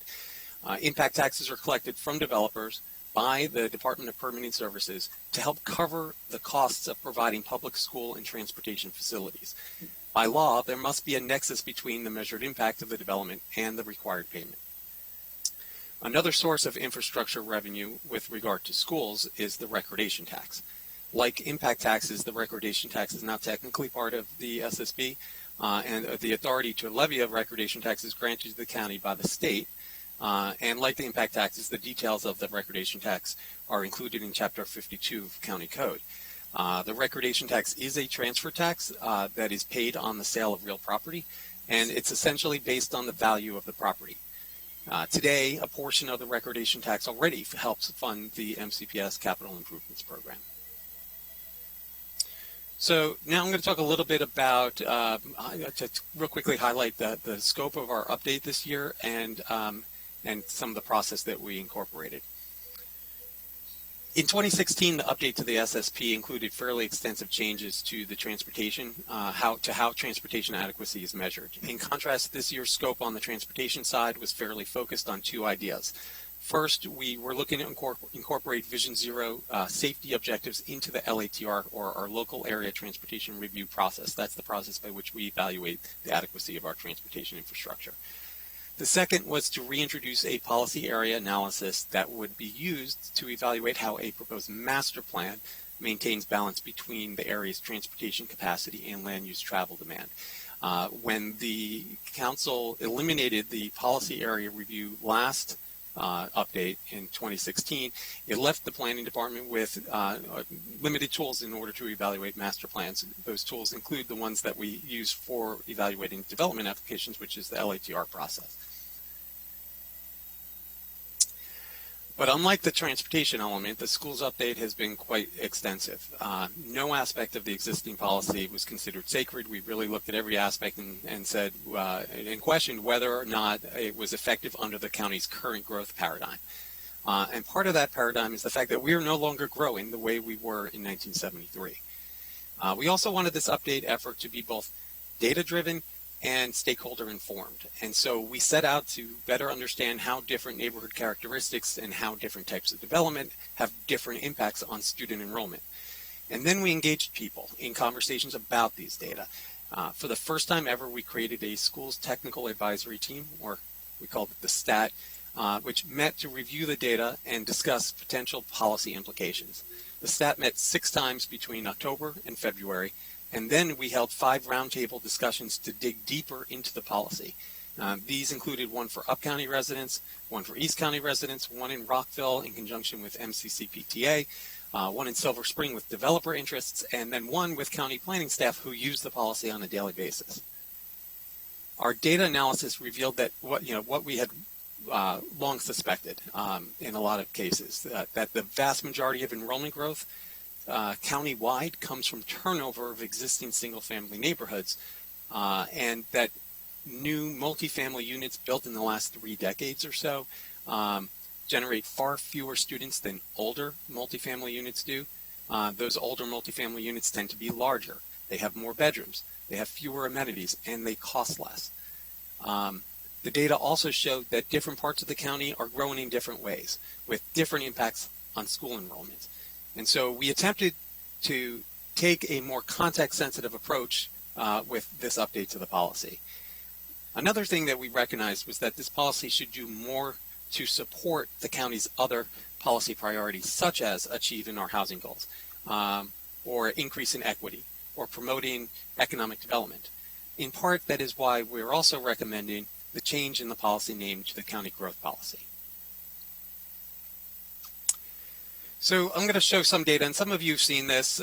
We've been sharing a lot of this for several months now, but I just want to highlight what we're looking at here. This is a distribution of students across different housing types in the county. What you see is 55% of our MCBS students, K through 12, live in single-family detached homes, whereas 4% live in high-rise multifamily units. The second column here shows the distribution of those units by across the county of the units themselves. So what we have is 47% of our units are single-family detached. Those are generating the 55% students. Here, the 14% of our units are multifamily high-rise. They're only generating that 4%. So we wanted to dig a little bit more into this, in particular the multifamily. And so this, what we're showing you here, we spend a lot of time reviewing student generation rates, right? So that is the average number of MCPS students living in an individual unit. In this particular graph, we looked at student generation rates in multifamily buildings based on the share of units in that building that are 3-bedroom units. As you would expect, the more 3-bedroom units there are in a building, the more students generated per unit in that building. Again, this is useful in understanding the impacts of new development on our schools. If a new development is a multifamily structure that has very few 3-bedroom units or none, which is fairly typical today, we can assume that it will generate very few students. I would just kind of further note that only about 2 to 3% of our multifamily units built in the last 10 years have been 3-bedroom units. And you can see that in this chart here, which shows by decade the share of multifamily rental units that the share of that are particular number of bedrooms. So you can see since 2010, 62% of our units, our multifamily rental units that have been built, are either studios or 1-bedroom units, and that is by far higher than what we've seen in past decades. And here, only 2% of the newly built units are 3-bedroom units, compared to, back in the 60s and 70s, we had much higher shares of that. Continuing looking at multifamily, this shows again student generation rates. This is by average rent per square foot. What we see here is that the average rent per square foot, as the average rent per square foot increases in a building, the number of students generated per unit in that building decreases. And when we look at student generation rates by average unit square footage, we see the opposite relationship. As the average unit size in the building increases, the student generation rate also increases. These all explain why we have what we see in this graph, which shows that multifamily student generation rates by decade, this shows it by decade built. The student generation rates for units built since 1990 are statistically significantly different from those built prior to 1990.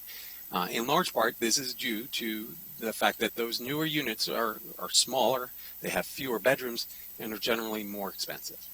And some of these are not new anymore. Some of these were built in the early 1990s, and they're still different from what was built prior. This graph highlights some of the differences then in owner-occupied and renter-occupied units. And the first thing to show is that 61% of homeowners have lived in their homes 10 years or longer. So that's this group here, the 32, 17, and 20, and 12. 10 years or longer they've lived in their homes, 61%. In contrast, only 13% of renters have lived in their homes that long.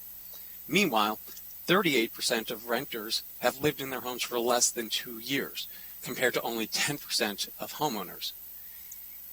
And in 2019, about 4% of our single-family detached homes were sold.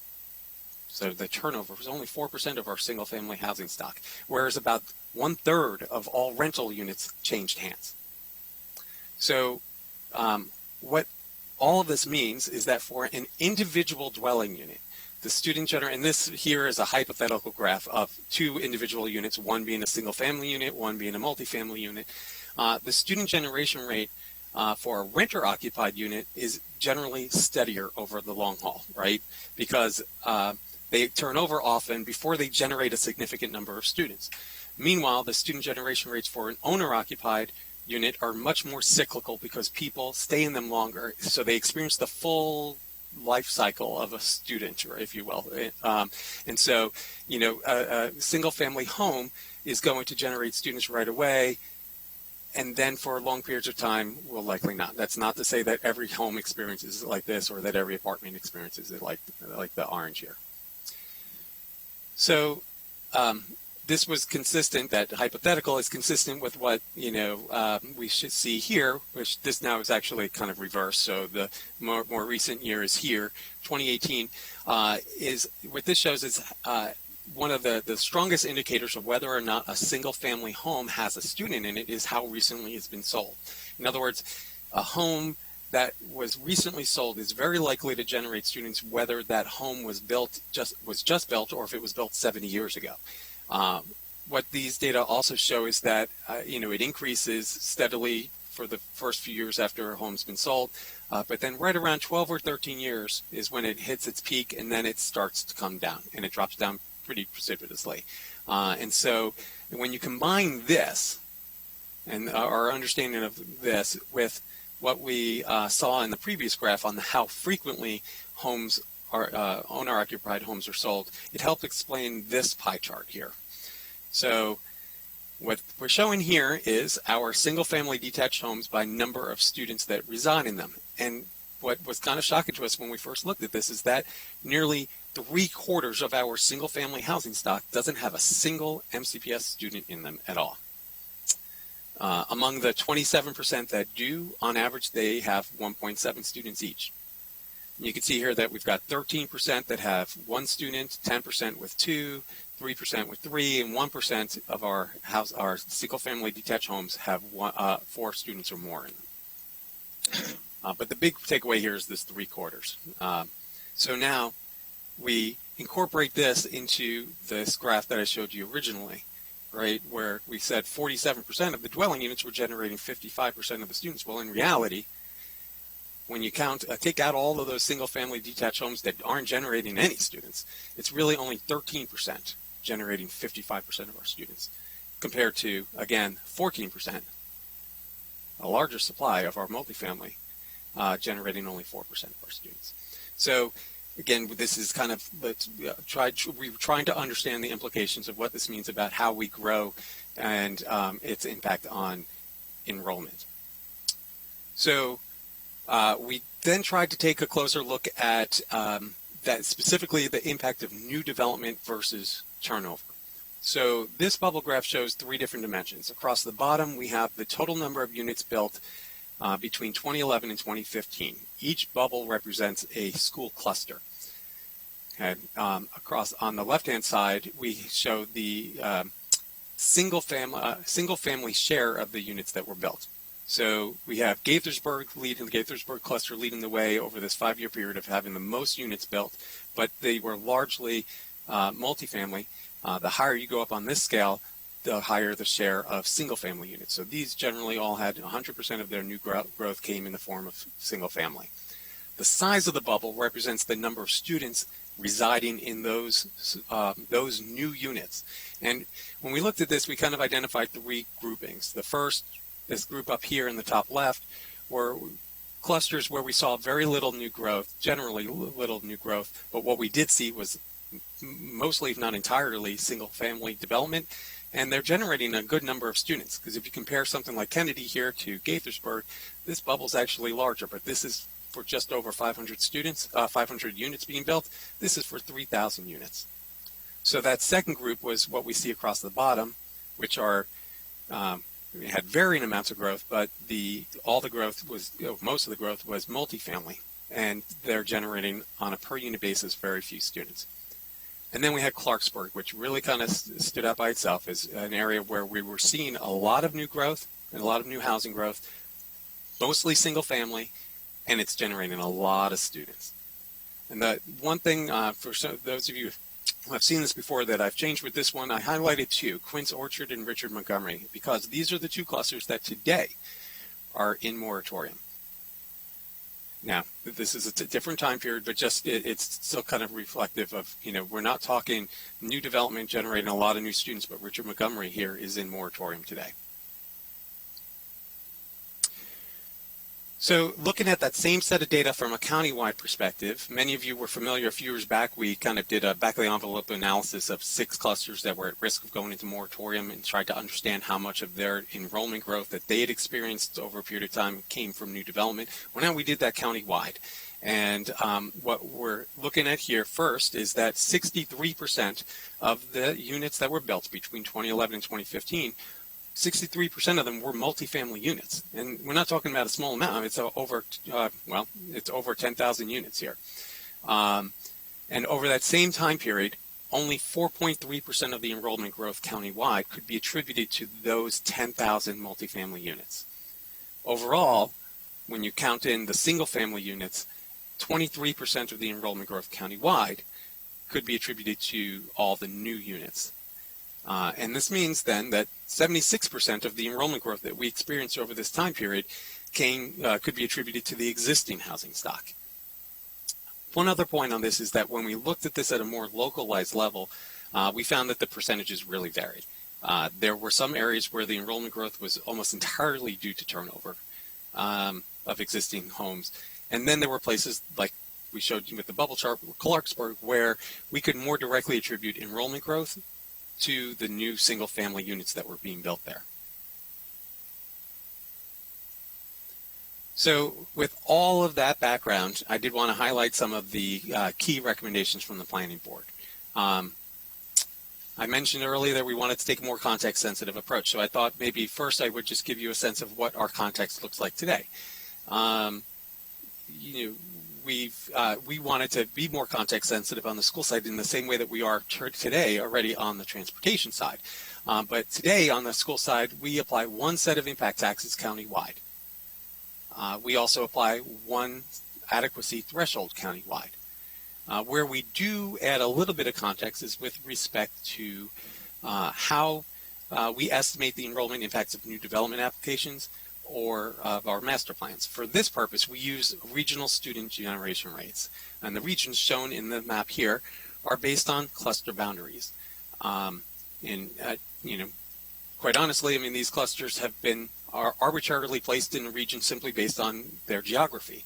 But in reality, each of these regions are experiencing different types of growth and different types of enrollment impacts from that growth within each of their borders. And so we set out to develop a more appropriate distinction of context for schools.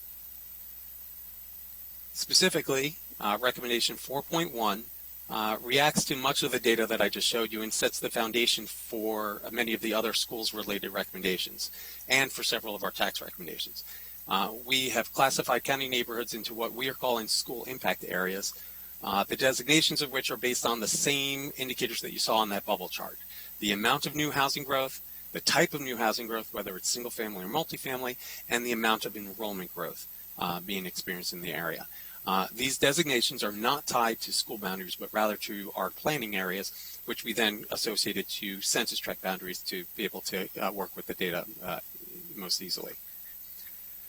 So this page shows how our data analysis initially designated different parts of the county. First, we have areas with high housing growth that is predominantly multifamily, generating very few students on a per unit basis. We call these areas the infill impact areas, and they're shown in the map in blue.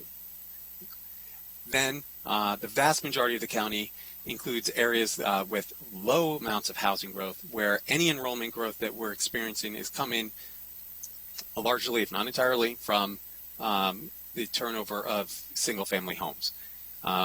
So we call that the turnover impact areas. And then we have areas with high enrollment growth that's due predominantly to high housing growth that is predominantly single-family.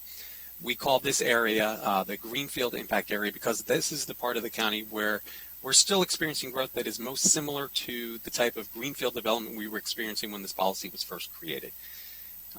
This is shown in purple and is basically the area around Clarksburg. So this page now just shows you 3 graphs that show the rates of growth for each of those 3 different areas with regard to population, housing units, and student enrollment. And you can see that the Greenfield area is outpacing in terms of rate of growth all of the different school impact areas. But the one that really struck us was this one, the student enrollment. We're talking now from 2013 to 2018, over a 5-year period. That Greenfield area, that area around Clarksburg, saw a 50% increase in its enrollment in just a 5-year period. Ultimately, after reviewing the map and all of the data, the Planning Board included a recommendation 4.2, to classify all red policy areas on the transportation side as infill impact areas. So this map on this page shows the final recommendation of the Planning Board to the County Council for designation of the different school impact areas. This graph here shows you the overall student generation rate for all housing types collectively within each of the 3 impact areas, and it's pretty consistent with what you would expect. The lowest student generation in our infill areas, kind of average student generation in our turnover areas, and then high student generation in our Greenfield area. So I've already talked a little bit about the moratorium, but now I want to specifically talk about the Planning Board's recommendation here.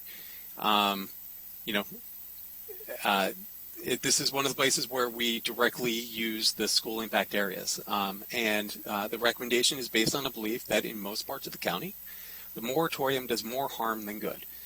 The Planning Board recommends continuing to use the moratorium tool in the Greenfield impact areas, and I'll talk about that a little bit more in a second. But for now, let's talk about why we don't think the moratorium is an appropriate tool at this time for the most part of the county. First, the moratorium slows the county's ability to fill its housing supply gap. The county needs, on top of the original expectation, the county needs an additional 10,000 housing units by 2013 to meet our future housing demand from population and job growth. By stopping development, particularly in our infill areas, the current moratorium policy makes it difficult for the county to fill this housing gap and meet its share of the region-wide housing targets. Multifamily residential development in particular serves a critical role in fulfilling the county's projected housing demand and achieving our housing affordability goals.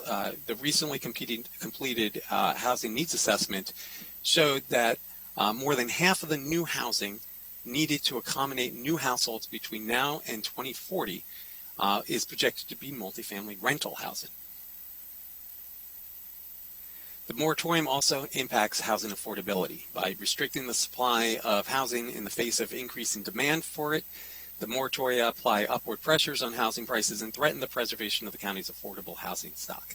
The moratoria also stifle the county's MPDU program by stopping new residential development that would have provided MPDUs or delaying it. The moratoria also hinders economic development. The county's residential development helps strengthen the economy by investing in the future of our communities, creating local jobs, increasing the tax base. Additionally, the infill projects provide public amenities, shopping, restaurants, and gathering spaces that attract new residents to vibrant, complete communities within the county's urban areas. The moratorium also prevents sustainable growth patterns, again, by halting 12%, but largely the areas that we recently master planned, by halting development in desired growth areas. Moratoria encourage growth elsewhere and prevent sustainable growth patterns. It also raises equity concerns. Pressure from developers, along with a desire to strengthen the county's economy, often targets school construction funds for projects at schools that are at risk of moratorium in areas where developers are looking to build. But obviously, you're very familiar, we have a constrained capital budget, and decisions frequently and sometimes repeatedly delay projects at other overcrowded schools with substandard facilities located in areas where there's less development interest. These overlooked schools can often have less engaged parent advocates and a disproportionate share of our high-needs students. And so this eliminating the moratorium allows MCPS to more equitably distribute the use of its funds, construction funds. The moratorium also limits the collection of impact taxes. By halting new development, we are delaying and possibly losing altogether the collection of impact taxes. We lose it because if there's a moratorium, developers may go elsewhere with their projects. And so we don't get the impact taxes and we don't get the other fees that help pay for school construction. And lastly, the moratorium does not solve overcrowding. Stopping development does not actually solve overcrowding in the county schools. It doesn't add capacity. Some have argued that the planning board is advocating getting rid of the moratorium without replacing it with a better alternative, but I think we have. I think the planning board has. We'll talk in a little bit about the utilization premium payments, but the fact is that it is a tool that will generate funds for school construction that can solve our overcrowding. Whereas stopping development through a moratorium doesn't add capacity to schools at all. It doesn't even stop the enrollment growth in our school when the vast majority of the enrollment growth is coming from turnover of existing single-family homes. The one exception to that, of course, again, is the Greenfield impact area, and we'll come around to that. In 1 second. I did want to highlight, Chair Anderson talked about other areas using moratorium. Yes, ULI was really surprised.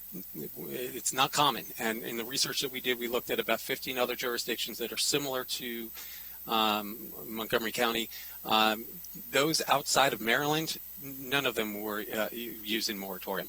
There are a few in Maryland that still do, but these are much smaller jurisdictions. In Baltimore County is a little bit more comparable with Montgomery County, but really generally of those that we would compare ourselves to don't use a moratorium. With regard to the Clarksburg area, that Greenfield impact area, this kind of demonstrates why a moratorium is still appropriate, an appropriate growth management tool in this area. The Greenfield area is largely served by the Clarksburg cluster. So this shows the Clarksburg cluster elementary school's cumulative utilization rate. This is the red line here. So you can see here it's close to 120% in 2008. In 2009, Gibbs Elementary School opened, adding about 700 seats to the cluster, and the utilization rate came down, but by a year later it was creeping back up to 120%. Then in 2011, a 10 classroom addition at Fox Chapel Elementary School opened, so it came back down, but then it starts creeping right back up.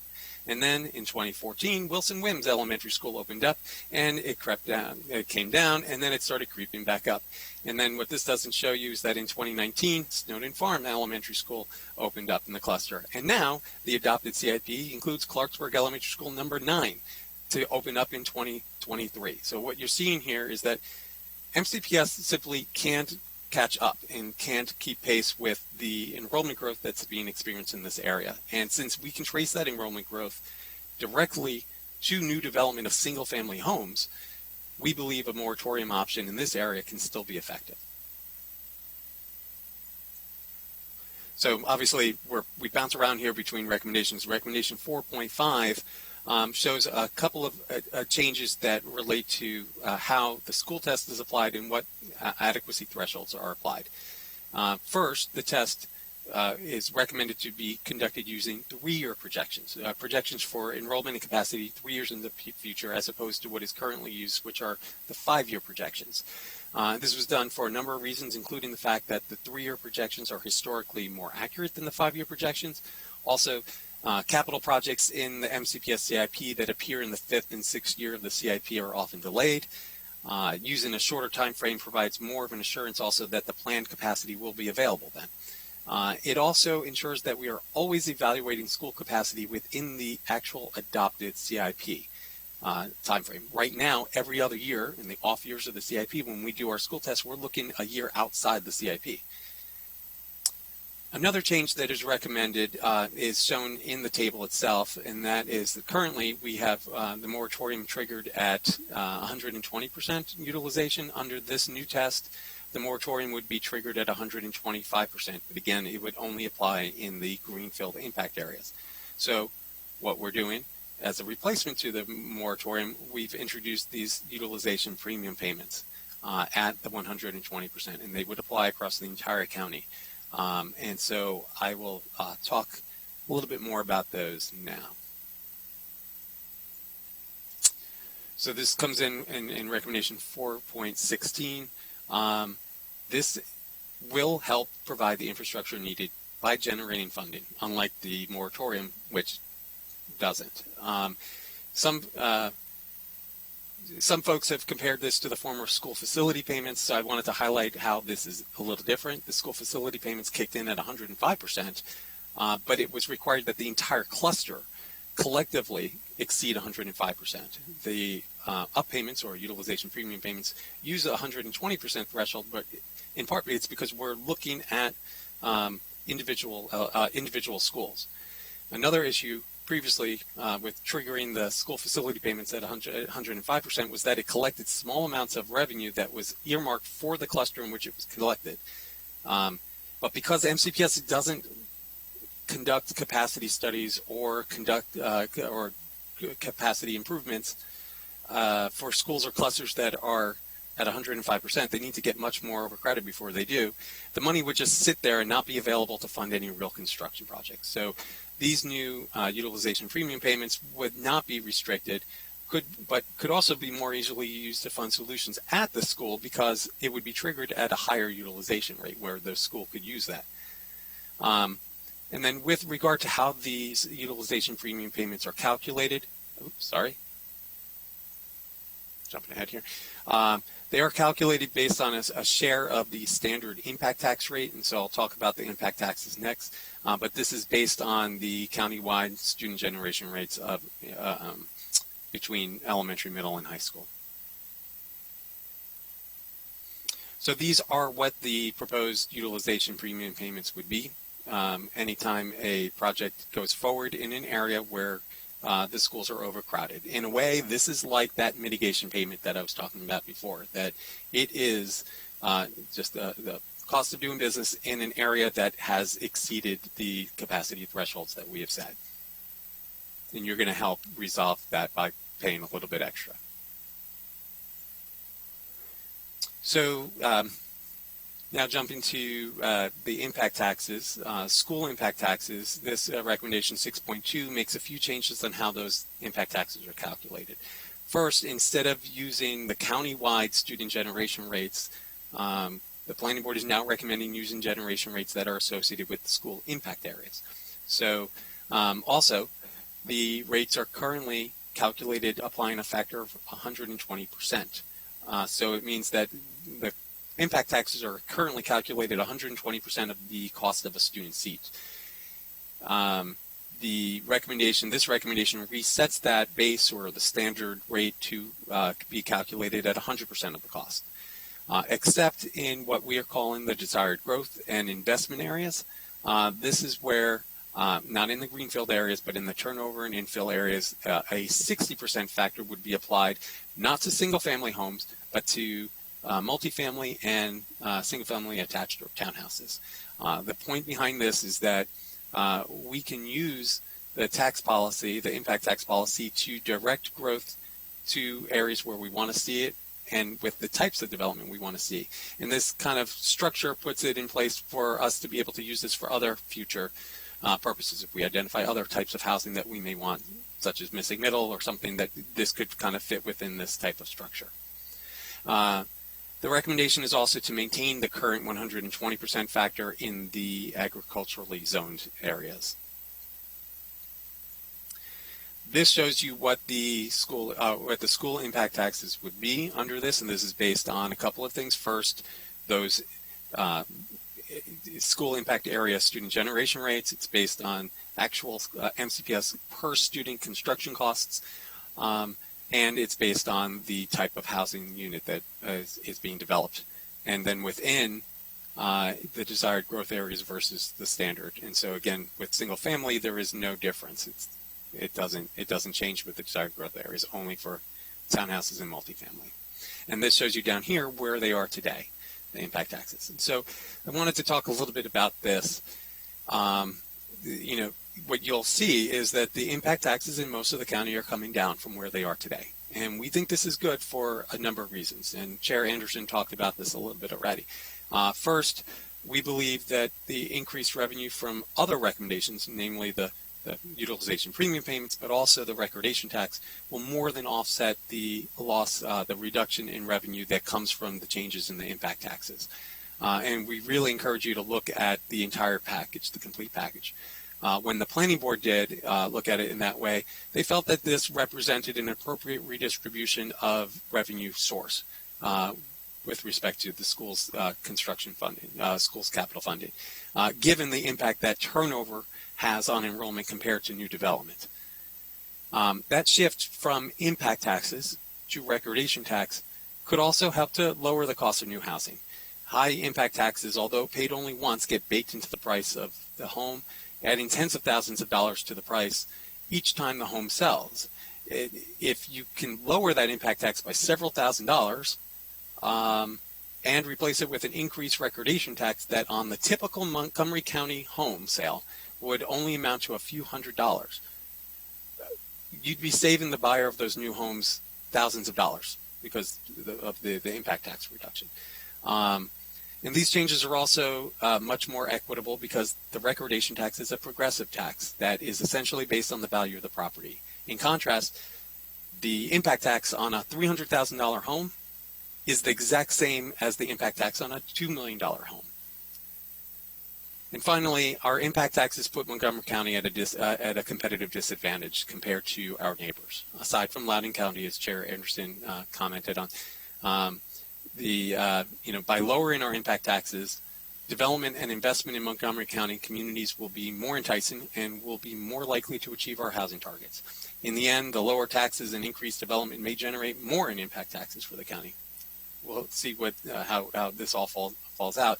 But just remember that the increased development also increases the county's tax base. And so I did want to this is an expansion on the table that Chair Anderson showed you with some additional jurisdictions. This all appears in Appendix I in the documents that were sent over to the council. So a few other changes just to highlight real quickly on the impact taxes. First is the elimination of impact tax exemptions for development in former enterprise zones. This was a recommendation that the planning board sent to the council last time, 4 years ago. And this shows you the current, right now we have 2 former enterprise zones in Silver Spring and Wheaton. The thought is that the connection to enterprise zones is, and our growth policy here is fairly weak. However, it's even weaker when you're talking about former enterprise zones. And so the thought 4 years ago was that we would try to identify a better way to identify neighborhoods that we think we want to incentivize investment, and by reducing or eliminating or exempting impact taxes. And so what the board has recommended in recommendation 6.6 is exempting qualified opportunity zones from impact taxes. Now, this exemption applies to both schools and transportation impact taxes. And the key thing here is, there's still a lot of question marks as to the success of these qualified, the Opportunity Zone program nationally, but that's not to say that we can't use the criteria for establishing these areas, which, is the recognition of economically distressed communities. So with respect to the current two former enterprise zones of Silver Spring and Wheaton, in large part, they are almost entirely, not entirely, but almost entirely covered by a qualified opportunity zone. So those 2 areas would maintain their current exemption under this recommendation. Another impact tax related recommendation relates to the current exemption on impact taxes on market rate units when a project includes 25% affordable units. There are 2 changes that the planning board has recommended with this. The first is to require that those affordable units be actually placed in the county's or a municipality's MPDU program. Not only does this ensure that we get more affordable housing, but it ensures that it's more affordable for longer, because it has a longer control period within the MPDU program.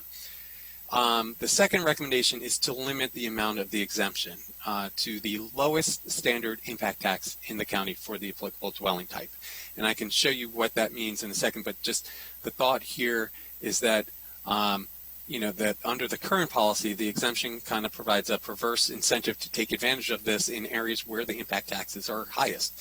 the impact taxes are highest in those areas, the greenfield areas on the school side and the yellow and green areas on the transportation side, because units there and development there place the greatest strain on our infrastructure. As a result, the county forgoes large shares of impact tax revenue.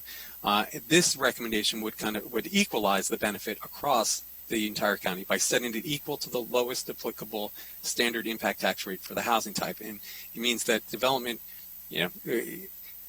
development in the red policy and infill areas can still be fully exempt from impact taxes if they include their 25% MPDUs. So what that exactly means is here, and it's almost easier to see with the transportation table on the bottom. You see here the different impact taxes for a single family detached home for red, orange, yellow, and green.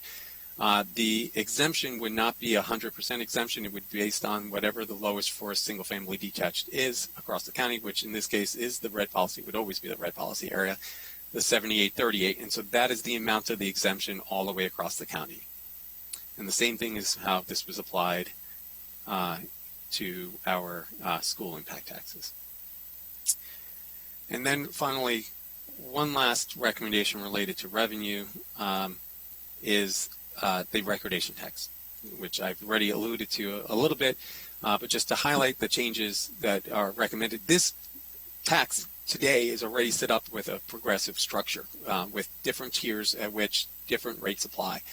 Right now, $2.37 is the rate for each $500 in excess of $100,000 is what is given to MCPS. The recommendation is to increase that by 50 cents to $2.87.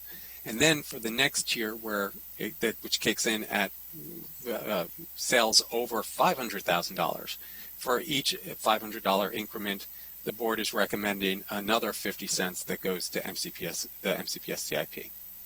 Two other changes that are a big part of this. One is, a lot of times when you start talking about recordation tax, you start talking about how difficult it is for first-time home buyers to locate within Montgomery County. And so we think a lot of the other changes we talk about could help with affordability, but also try to make that home sale a little bit easier. The board is recommending that the first $500,000 in home value be exempt from recordation tax if you're a first-time home buyer. And then on the other spectrum of this, adding a new tier at $1 million, adding a $1 per $500 increment above $1 million to help fund the Housing Initiative Fund. So I know I'm just kind of zooming through a lot of these. There's a lot of stuff here, and I know we have a lot of opportunities to get into details with them all with the work sessions, but if it's okay, I'm just going to highlight some of our transportation recommendations quickly and then step back for questions. So on the transportation side, you're probably already quite familiar with our policy area categories, our red, orange, yellow, and green. This recommendation 5.9 is one that says we're going to place all of our purple line station policy areas into the red policy area category. Now, some of these areas don't exist today, and so we have recommendations that define the boundaries for these areas, number 40, number 41 here. But to place them all in the red policy area, this was something that was considered 4 years ago when the future of the purple line was much more questionable. And I know it's a little bit questionable at the moment, but there's still we're much closer to realizing the purple line today than we were 4 years ago, and we believe that this is a useful tool to ensure that those areas we have good solid investment in those areas. So this is what the policy area map would look like. One other addition to this is the addition of the Forest Glen Metro Station policy area as a red policy area now, and then one other slight change around the Grosvenor Metro Station policy area. That's all in the recommendations that were sent over.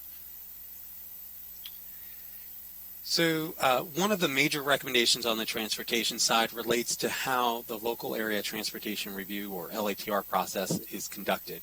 And again, LATR is the set of multimodal adequacy tests that are used to evaluate transportation impacts of a development project. Currently, LATR requires a motor vehicle, transit, bicycle, and pedestrian test. The first recommended change to LATR would add a safety system adequacy test that would evaluate the likelihood of severe or fatal crashes on streets and intersections near the development project. Some other changes to LATR include modifications to the geographic scoping of the tests. Under the board's recommendation, smaller projects would have a smaller geography that they would need to review for adequacy, whereas larger projects would have a larger area for review. The thresholds used in most cases are set at 50 peak hour person trips, regardless of the type, 50 peak hour person trips, regardless of the mode, and 100 peak hour person trips. The current LATR applies one scale, and for that, it doesn't have the tiering. And for that, for transit, bicycle, and pedestrian tests, the current LATR requires 50 trips of that particular mode in order to trigger their test. The new test triggers will likely result in more applications requiring LATR analysis for these non-auto modes of transportation. And specifically with regard to the motor vehicle adequacy test, one of the bigger recommendations is to eliminate that test, the motor vehicle test, in our red policy areas. These are the areas with a prevalence of multimodal transportation options, and in these areas in particular, we have high volumes of pedestrian and bicycle traffic, and oftentimes the methods for mitigating motor vehicle failures result in intersection or roadway improvements that run counter to Vision Zero safety objectives. And so that is part of this recommendation here. These two recommendations, 5.7 and 5.8, deal with how that motor vehicle congestion standards are applied. First, in recommendation 5.7, the board recommends using the much simpler critical lane volume, or CLV, analysis as a screening tool. We currently do this as a screening tool in our green and yellow policy areas, but now we would also use it in the orange policy area. Another difference compared to how it's set today, that screening tool is set with a standard rate. I think it's 1350 CLV. Now it would be based on a standard that applies to the specific policy area. So this would apply, again, in the orange, yellow, and green areas, and given the previous recommendation of eliminating motor vehicle tests, it wouldn't apply to the red policy area. If the CLV analysis indicates that it's a failing intersection, then it would be required to do the more extensive highway capacity manual analysis. Recommendation 5.8 looks specifically at the transit corridors in the orange and yellow policy areas. Along these BRT lines, the board has recommended increasing the delay standard to 1700 CLV, or 100 seconds per vehicle delay. Now, it would only be the intersections along those planned BRT routes. Currently, the applicable congestion standards in those areas vary depending on the policy area, from 51-second delay to 80 seconds per vehicle. And so this recommendation doesn't change any of the policy area standards, only the ones that apply to the intersections along the BRT routes.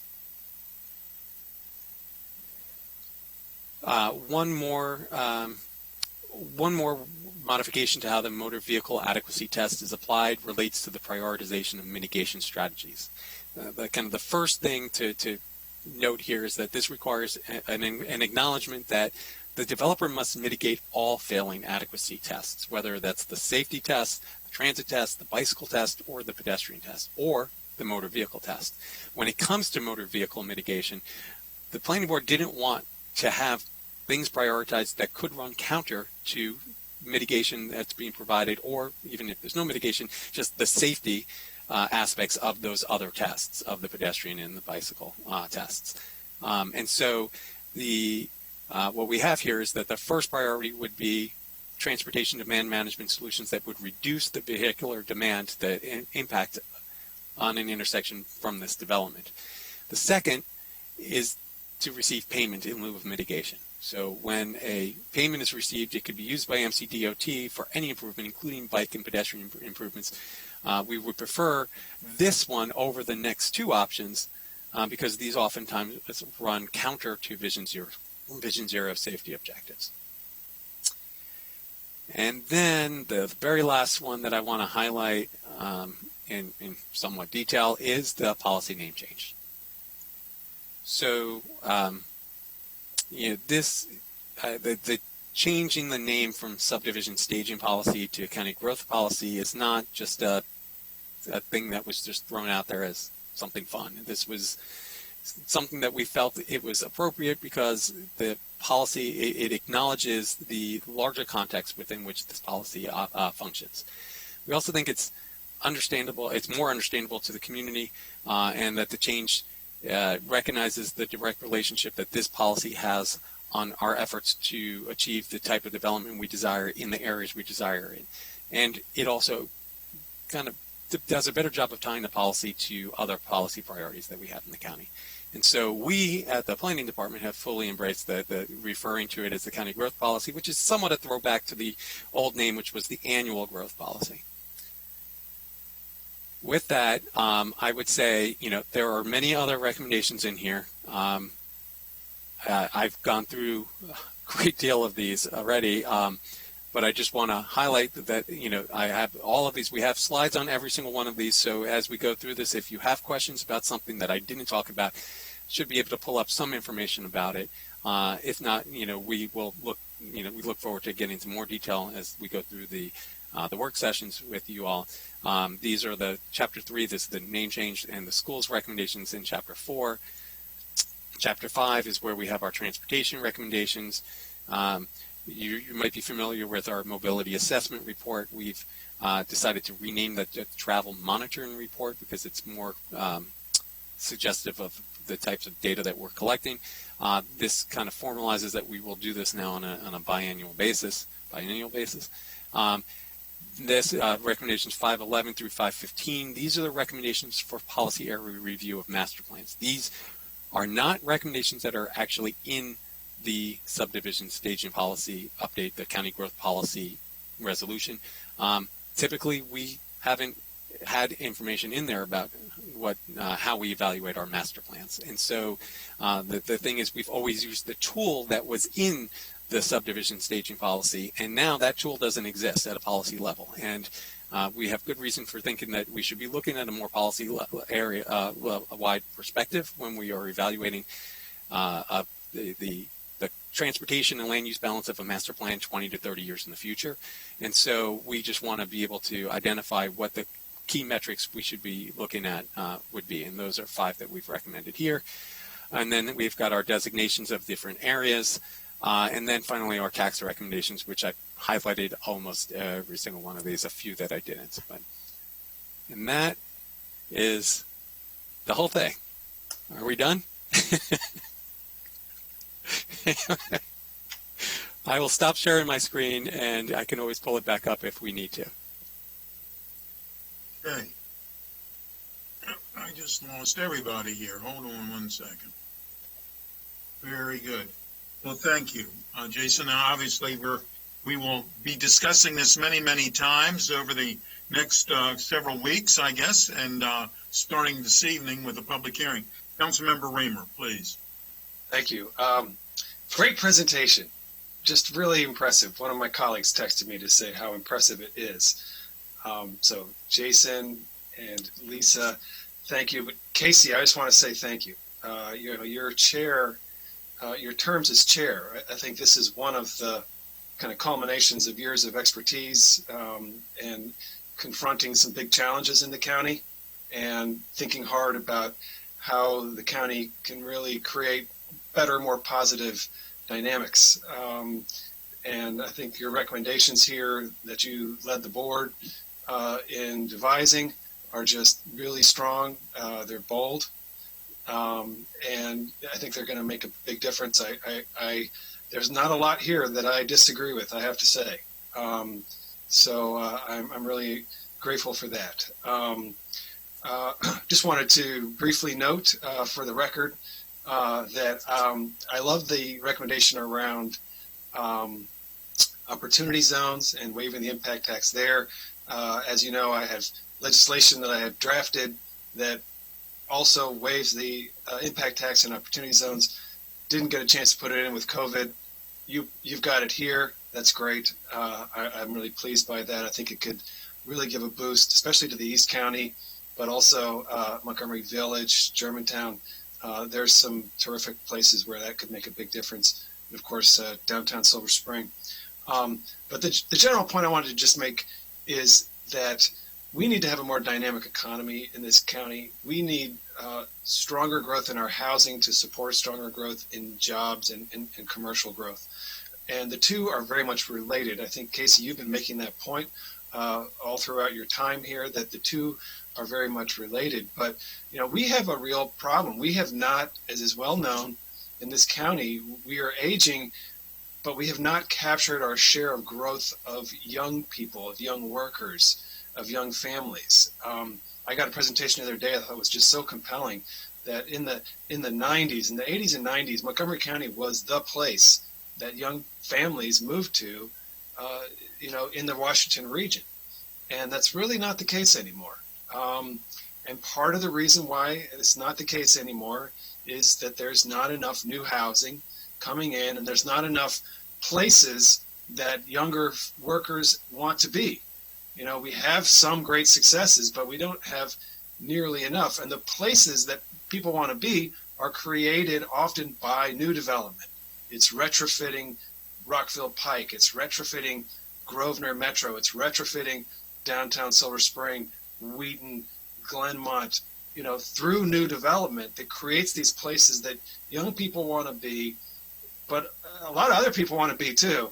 And then the companies follow and the jobs follow. It's all related. It's all related. And we have been missing out on that. We have, I think, for many years been more stale than we should be. Our built environment is more stale than it should be. And part of the problem is that when a company wants to buy land and invest in housing, they look down the road at the process, and one of the barriers that they see is housing moratoriums. You think about Westfield. We're going to hear from them tonight. They have wanted to transform land that is presently used as a suburban shopping mall into a, live, work center. But they have been held up again and again by the uncertainty of having a moratorium hang over them. Grosvenor, right on the parking lot, right on top of the metro, where we would love to have housing in an amazing community, held up by moratoriums. Downtown Silver Spring, Councilmember Rice introduced a change to help a project move forward in downtown Silver Spring, and there's another one that was just affordable housing. It couldn't move forward, and the way the developer ultimately moved forward was to make it a seniors-only development, or a senior development. That's an unfortunate metaphor. Not that we don't want seniors to live in our communities, but we want to have housing that really is available to everyone. And when you don't have this market dynamic creating new housing, where do the seniors have to downsize to? And that's, I think, an underlying challenge is seniors want to stay in this county.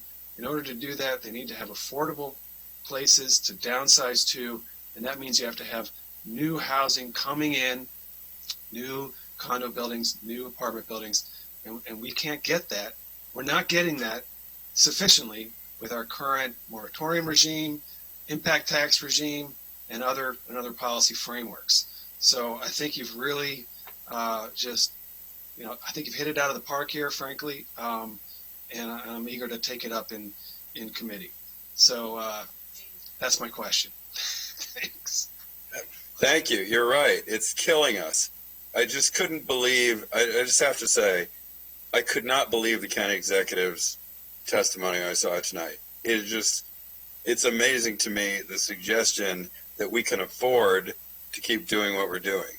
This is killing us in economic development, as you point out. It means we can't deliver the workforce that employers need. We can't attract jobs. It means that we can't deliver affordable, attainable, appropriate housing for the workforce and the residents who live here now and the ones that we hope will live here in the future. And I just am stunned that anyone would suggest that the moratorium, which is just proven to be an abject failure, should be continued. It's just, I'm beside myself. So thank you for the shout out, and I hope that we can move forward with this. This is really an important time to act decisively to change this policy. Thank you. Councilmember Rice. Well, thank you very much, and I'll be brief. It's been a long day, and there's plenty of time for us to debate a lot of these particular items. I think all in all, overarchingly, the proposal makes a lot of sense. Of course, as the District 2 council member, I am very concerned about some of the recommendations regarding the Clarksburg area. And let me just say this. Recent data from July and August show that there is a $40,000 to $50,000 swing between average median house prices in Clarksburg versus the rest of Montgomery County.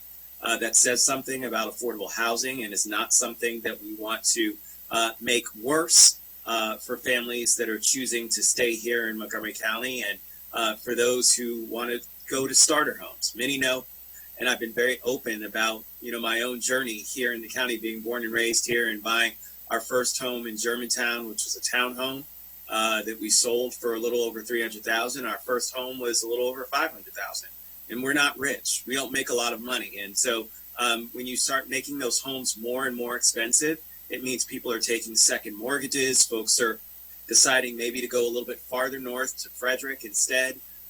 We don't want that. We want to seize the opportunity of locking in affordable housing options, what we've done for the rest of the county.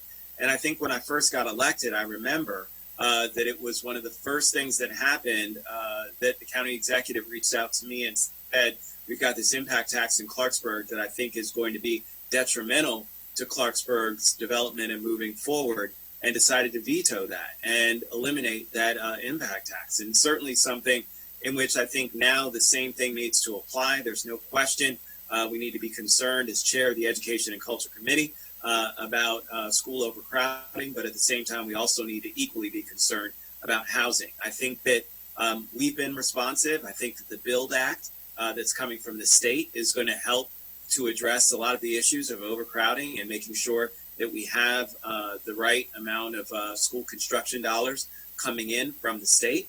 And so I think maybe we need to think a little bit more about what we're doing, particularly for the Clarksburg area, and how we're affecting the overall price of housing in those areas, especially when it comes to that affordable missing middle piece, something that we know is incredibly important in our overarching housing policy for the county as a whole. So I look forward to working with you, Mr. Chair. I look forward to working with you, Mr. Chair, Chair of Fed and Chair of the Planning Department, so that we can come up with, I think, a compromise that gets us where we need to be when it comes to continuing to promote affordable housing in this county and protecting us from having school overcrowding that is unmanageable. So thank you, Mr. President. Thank you. Councilmember Navarro. Thank you, Mr. President. I know the hour is getting late, but I did not want to miss the opportunity to thank the planning board and the planning staff for this very, very amazing proposal and the presentation. I think that, at least for me, it finally, answered a lot of questions that we've been grappling with for a long time, especially regarding student generation. I know I'm on record time and time again saying, but I don't understand. I mean, there has not been that kind of residential development in those areas that, folks are noting are so overcrowded. And when you look at the farm trade and the school system, you realize that there's no way those families are affording those new condos that have been coming up. So there's been this disconnect in how we've been, I think, engaged in this conversation. And I think that this, this data, the way that you presented this, the research that you have done, and the recommendations bring us, I think, a little bit more in line with what's happening on the ground in the county. And the last thing I will say is that, to me, this also fits very nicely with the economic development platform that we adopted, because we did commit ourselves to particular goals and particular, areas like transportation and of course housing and workforce development and business creation. That is even more pressing right now with COVID-19 and post-COVID-19 recovery. So I look forward to the conversation. It's not going to be easy. I was here for the last round of this. It's not going to be fun, especially for our new colleagues. Get ready. I'm just very excited, though, that they're seeing some real innovative proposals here that will, I think, put us in a really great position. So thank you. Thank you. Councilmember Jawando.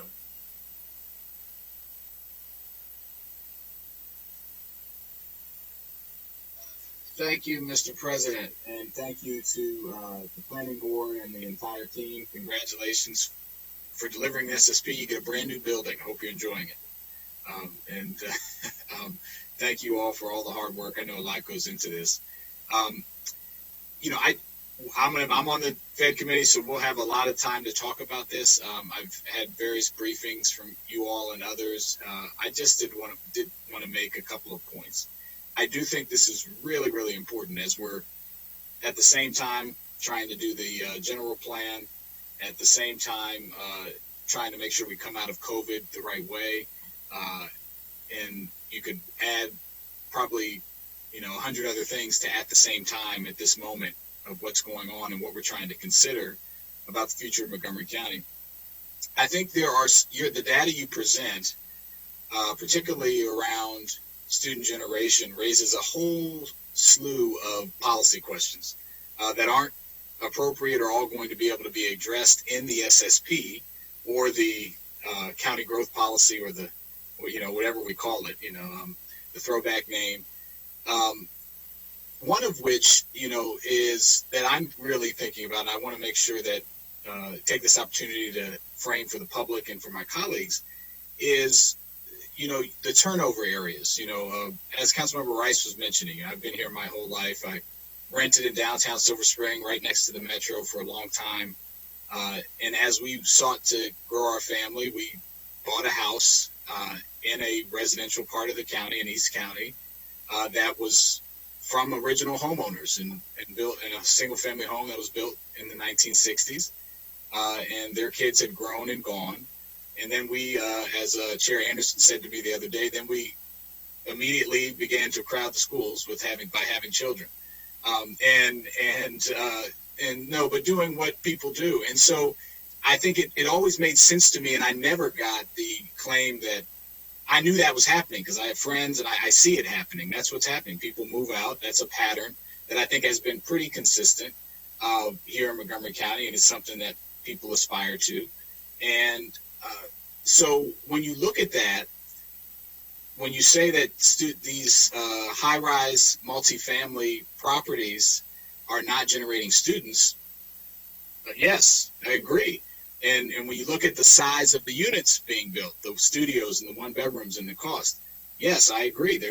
Those are not going to be occupied by families because they can't afford them and there's not enough space or some combination of the two. And so that raises the question of, is that really multifamily housing?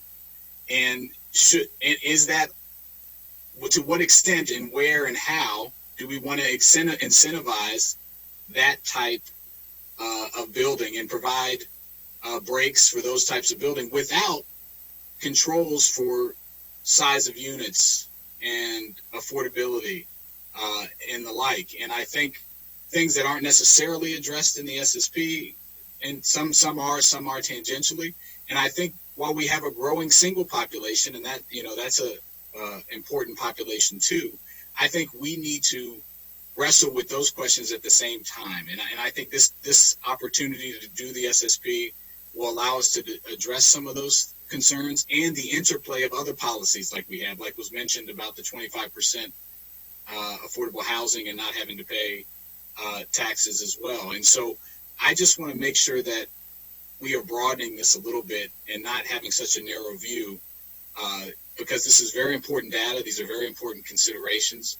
And I think that's just one example of many of a policy decision that's not directly on the table here in the SSB, but that is impacted in a big way depending on what kind of action we take.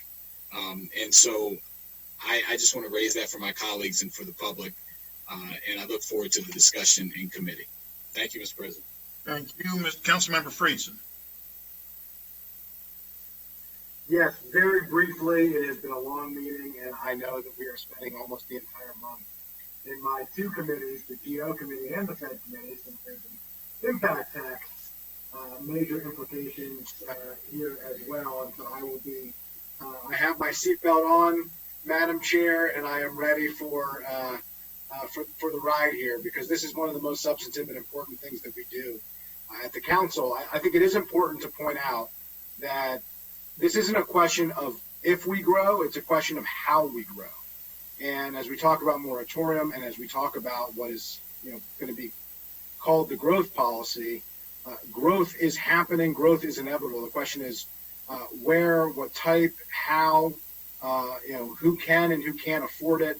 And so those are the types of policy questions that we're going to have to take up. I just wanted to second the comments about Mr. Sartori and your presentation, but also your hard work on this. Your ability to separate the facts from the feelings are really important. Everybody feels certain ways, but to have the data that backs up what you have recommended is really important. There are a lot of things to grapple in here. There are a lot of discussions to be had. I've already had some of those discussions with you. I look forward to having more, and thanks to Ms. Wright, thanks to council staff, and to the planning board. We got a lot of work ahead of us these next few weeks, and I look forward to working with colleagues to get to the best possible outcome. Thank you. Councilmember Glass. Yeah, I'll be real brief, and I just wanted to thank the planning board staff for a very thoughtful and thorough presentation. Mr. Sartori, you did an excellent job of slicing and dicing the data and presenting it to us in a digestible way. Might have given some people heartburn, right? But at least that's what the next month of conversation will entail. How we manage growth in Montgomery County and do so in a fair and equitable way. And so I look forward to engaging all that conversation, and just want to say thank you.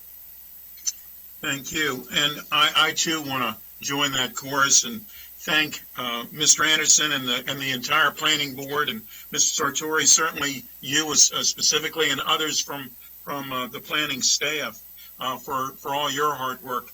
And as we continue this conversation, and we're certainly going to have many of them, but one of the questions that I had, and I don't know whether the answer is already there, and if it is, if somebody could just point it out to me, but as an example, where you pointed out where nobody else has done moratoriums but us, or maybe one other group did them, how where those counties where they did not do moratoriums, what is the capacity for their schools? How overcrowded are their schools? How have they been able to do something, or have they done something in a different way than we have? And I'd be interested to know that. I agree. I think to say, well, we're going to just stop everything and not solve anything, that really has solved absolutely nothing and created a bigger problem. But I'd like to figure out what they did and how they did it, and so that we too, if it means to take their ideas and steal their ideas or combine them with what you're looking at, I think those are all important discussions. So with that, thank you very much. We're going to move on to we have a few other items tonight on our agenda, and we have public hearings this evening. So thank you all for the planning staff for being with us. We're going to move on to legislative session day 27, which is an introduction of bills, and it's expedited bill 4020, uniform traders license fee. The lead sponsors are Councilmember Glass and Friedson. Co-sponsors are Councilmember Navarro, Rice, Albernaz, and me. And a public hearing is scheduled for 9/22 at 1:30 in the afternoon. And Councilmember Friedson, please. Thank you, Council President. Thank you to Councilmember Glass. It's been great working on this issue together. Thank you to Council President for your co-sponsorship, along with Council Members Navarro, Rice, and Albernaz. This bill is a modest but really important way for us to provide some additional relief to hard-hit retailers and restaurants by having the county take advantage of the state allowing us to only charge a uniform $15 per year fee for the required trader's license that the state has required us to have for our businesses. Right now, any business that has any retail inventory, from your local corner convenience store, coffee shop, a local pharmacy, clothing store, fast casual, a larger sit-down restaurant, each one of those businesses have to pay an annual fee that currently ranges from $15 to $800, depending on the value and amount of your inventory. And I see that the council president is nodding his head because he was counting up the boot in his old business for many years to have to pay this cost. Most businesses are paying between $150 and $350. That's the standard average a year. So selecting the $15 annual fee would save these really hard-hit businesses currently struggling as much as ever to keep their lights on a few $100s a year next year, and relieve them from the administrative burden, which is just as important, of having to figure out the value of the inventory and going through the unnecessary exercise of reporting it to the county and to the state. The $15 uniform fee is allowed to be selected by local jurisdictions now because of a recent 2019 state law change championed by Delegate Al Carr and others. I want to thank Delegate Carr for working with Councilmember Glass and me as well, and for all of his work to support these businesses. It's important that we approve this and that we approve it very quickly, because if we get it done by October 1st, which is the State Department of Assessments and Taxation deadline for notification from the counties, they will select the $15 uniform fee for it to go into effect for calendar year 21. So we can help these businesses who are currently struggling right now and help them right now. Our understanding is the county executive, who we have spoken to, supports this measure and will be ready to sign it as soon as the expedited legislation is approved, so we can send it to the state. We appreciate the executive branch working with us quickly on that. And this is just a small example of being able to help businesses at this tremendously difficult time, and part of all the work that this council has really stepped up to do during this COVID emergency, from the Public Health Emergency Grant Program, the Telework Assistance Program, the Reopen Montgomery grants, the 3R initiative, the child care grants. I mean, there's just so many ways that we have tried to step up, but we realize that we need to do more. This is one more example of modest support to those who need help at a time when they need it the most, and for us to do everything that we can to help our local businesses keep their lights on, help keep our friends and neighbors employed, and keep our economy going at a time when it's increasingly difficult to do that. So appreciate the support. Hope we can get this through quickly, and also appreciate the GO chair for being willing to schedule a quick meeting to get this on the agenda quickly as well, so we can keep up with our timeline. Thank you, Mr. President. Thank you. Councilmember Glass. Thank you, Mr. President. We are 6 months into this COVID-19 pandemic, and during that time, we've seen businesses close, people lose their jobs. We've seen an increase in housing insecurity, with people not knowing how they're going to pay their rent or their mortgage. And we've also seen residents lining up in ever longer lines to receive food assistance. And so we've also, here in county government, we've also seen our processes be streamlined and our procedures and operations be modernized based on the timing and that we're in right now. And many of these efforts to find efficiencies have been long in the making.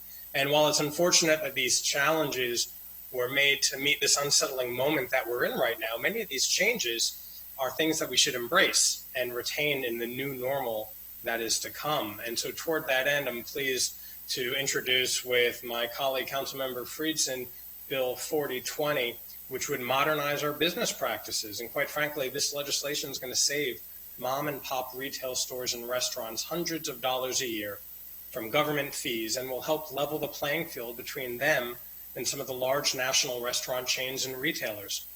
So in 2019, the Maryland General Assembly passed the bill that allows us to reset the trading fee, as Councilmember Friedson mentioned, and the state collects those fees between $15 and $800 every year. But what we're going to do is create a uniform fee of $15, recognizing that this amount isn't necessarily going to save any business from closing, but it is a step in the right direction towards supporting small businesses that are desperately in need of our assistance. And Montgomery County would be the first jurisdiction in the state of Maryland to modernize our licensing fees according to that state enabling law. And so we know that this is a challenging time for all of our small businesses, but it's something that I think we should do, as modest and as small as it might be. And so I appreciate and have enjoyed working with Councilmember Friedson on this effort. I appreciate Councilmembers Navarro, Rice, Albernaz, and Katz for signing on as co-sponsors as well. And as Councilmember Friedson mentioned, I also want to thank Delegate Alcar and also the Senate sponsor, Ben Kramer, for passing this, leading the effort to pass this in Annapolis so that we can take advantage of it and that we can give it to provide these benefits and financial assistance to our small businesses here, because we know that these are unprecedented times and our small businesses are struggling.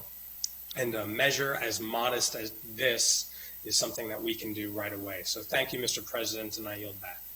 Thank you. Councilmember Reamer. Thank you very much. Good bill. Just want to be added as a co-sponsor. Thank you. And I'm just going to quickly say, I never understood why the state has done what they had done. Whenever I had to pay an additional fee to be in business so that for inventory, that when I sold it, the state got a sales tax for it.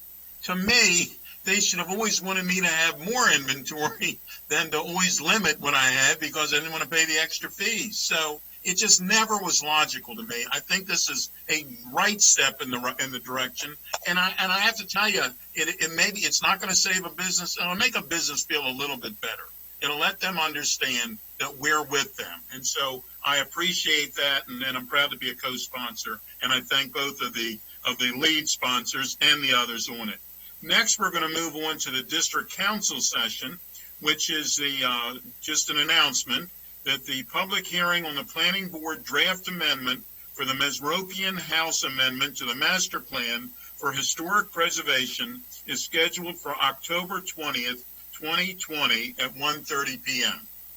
And then the next statement that we have is there's a proposed closed session to consider matters that concern a proposal for a business or industrial organization to locate in the state pursuant to Maryland Code General Provisions, Article 3-305, subsection B4.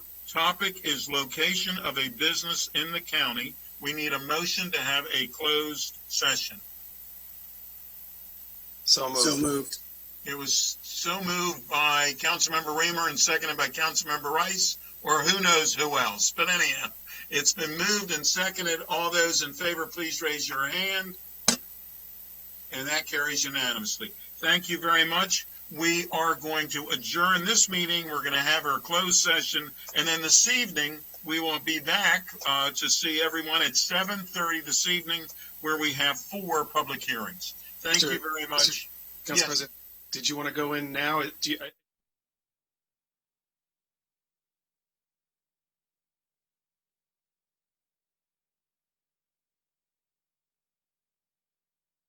p.m. we will see significant traffic disruptions due to construction activities around 7272 Wisconsin Avenue, Maryland 355. Between Elm Street and Bethesda Avenue, southbound traffic will be reduced to a single lane. Flagging operation as well as signage will direct pedestrians and motorists through the work zone during that time. Outside daytime construction hours, the west sidewalk and right lane of the southbound Wisconsin Avenue between Elm Street and Bethesda Avenue will remain closed at all times as construction activity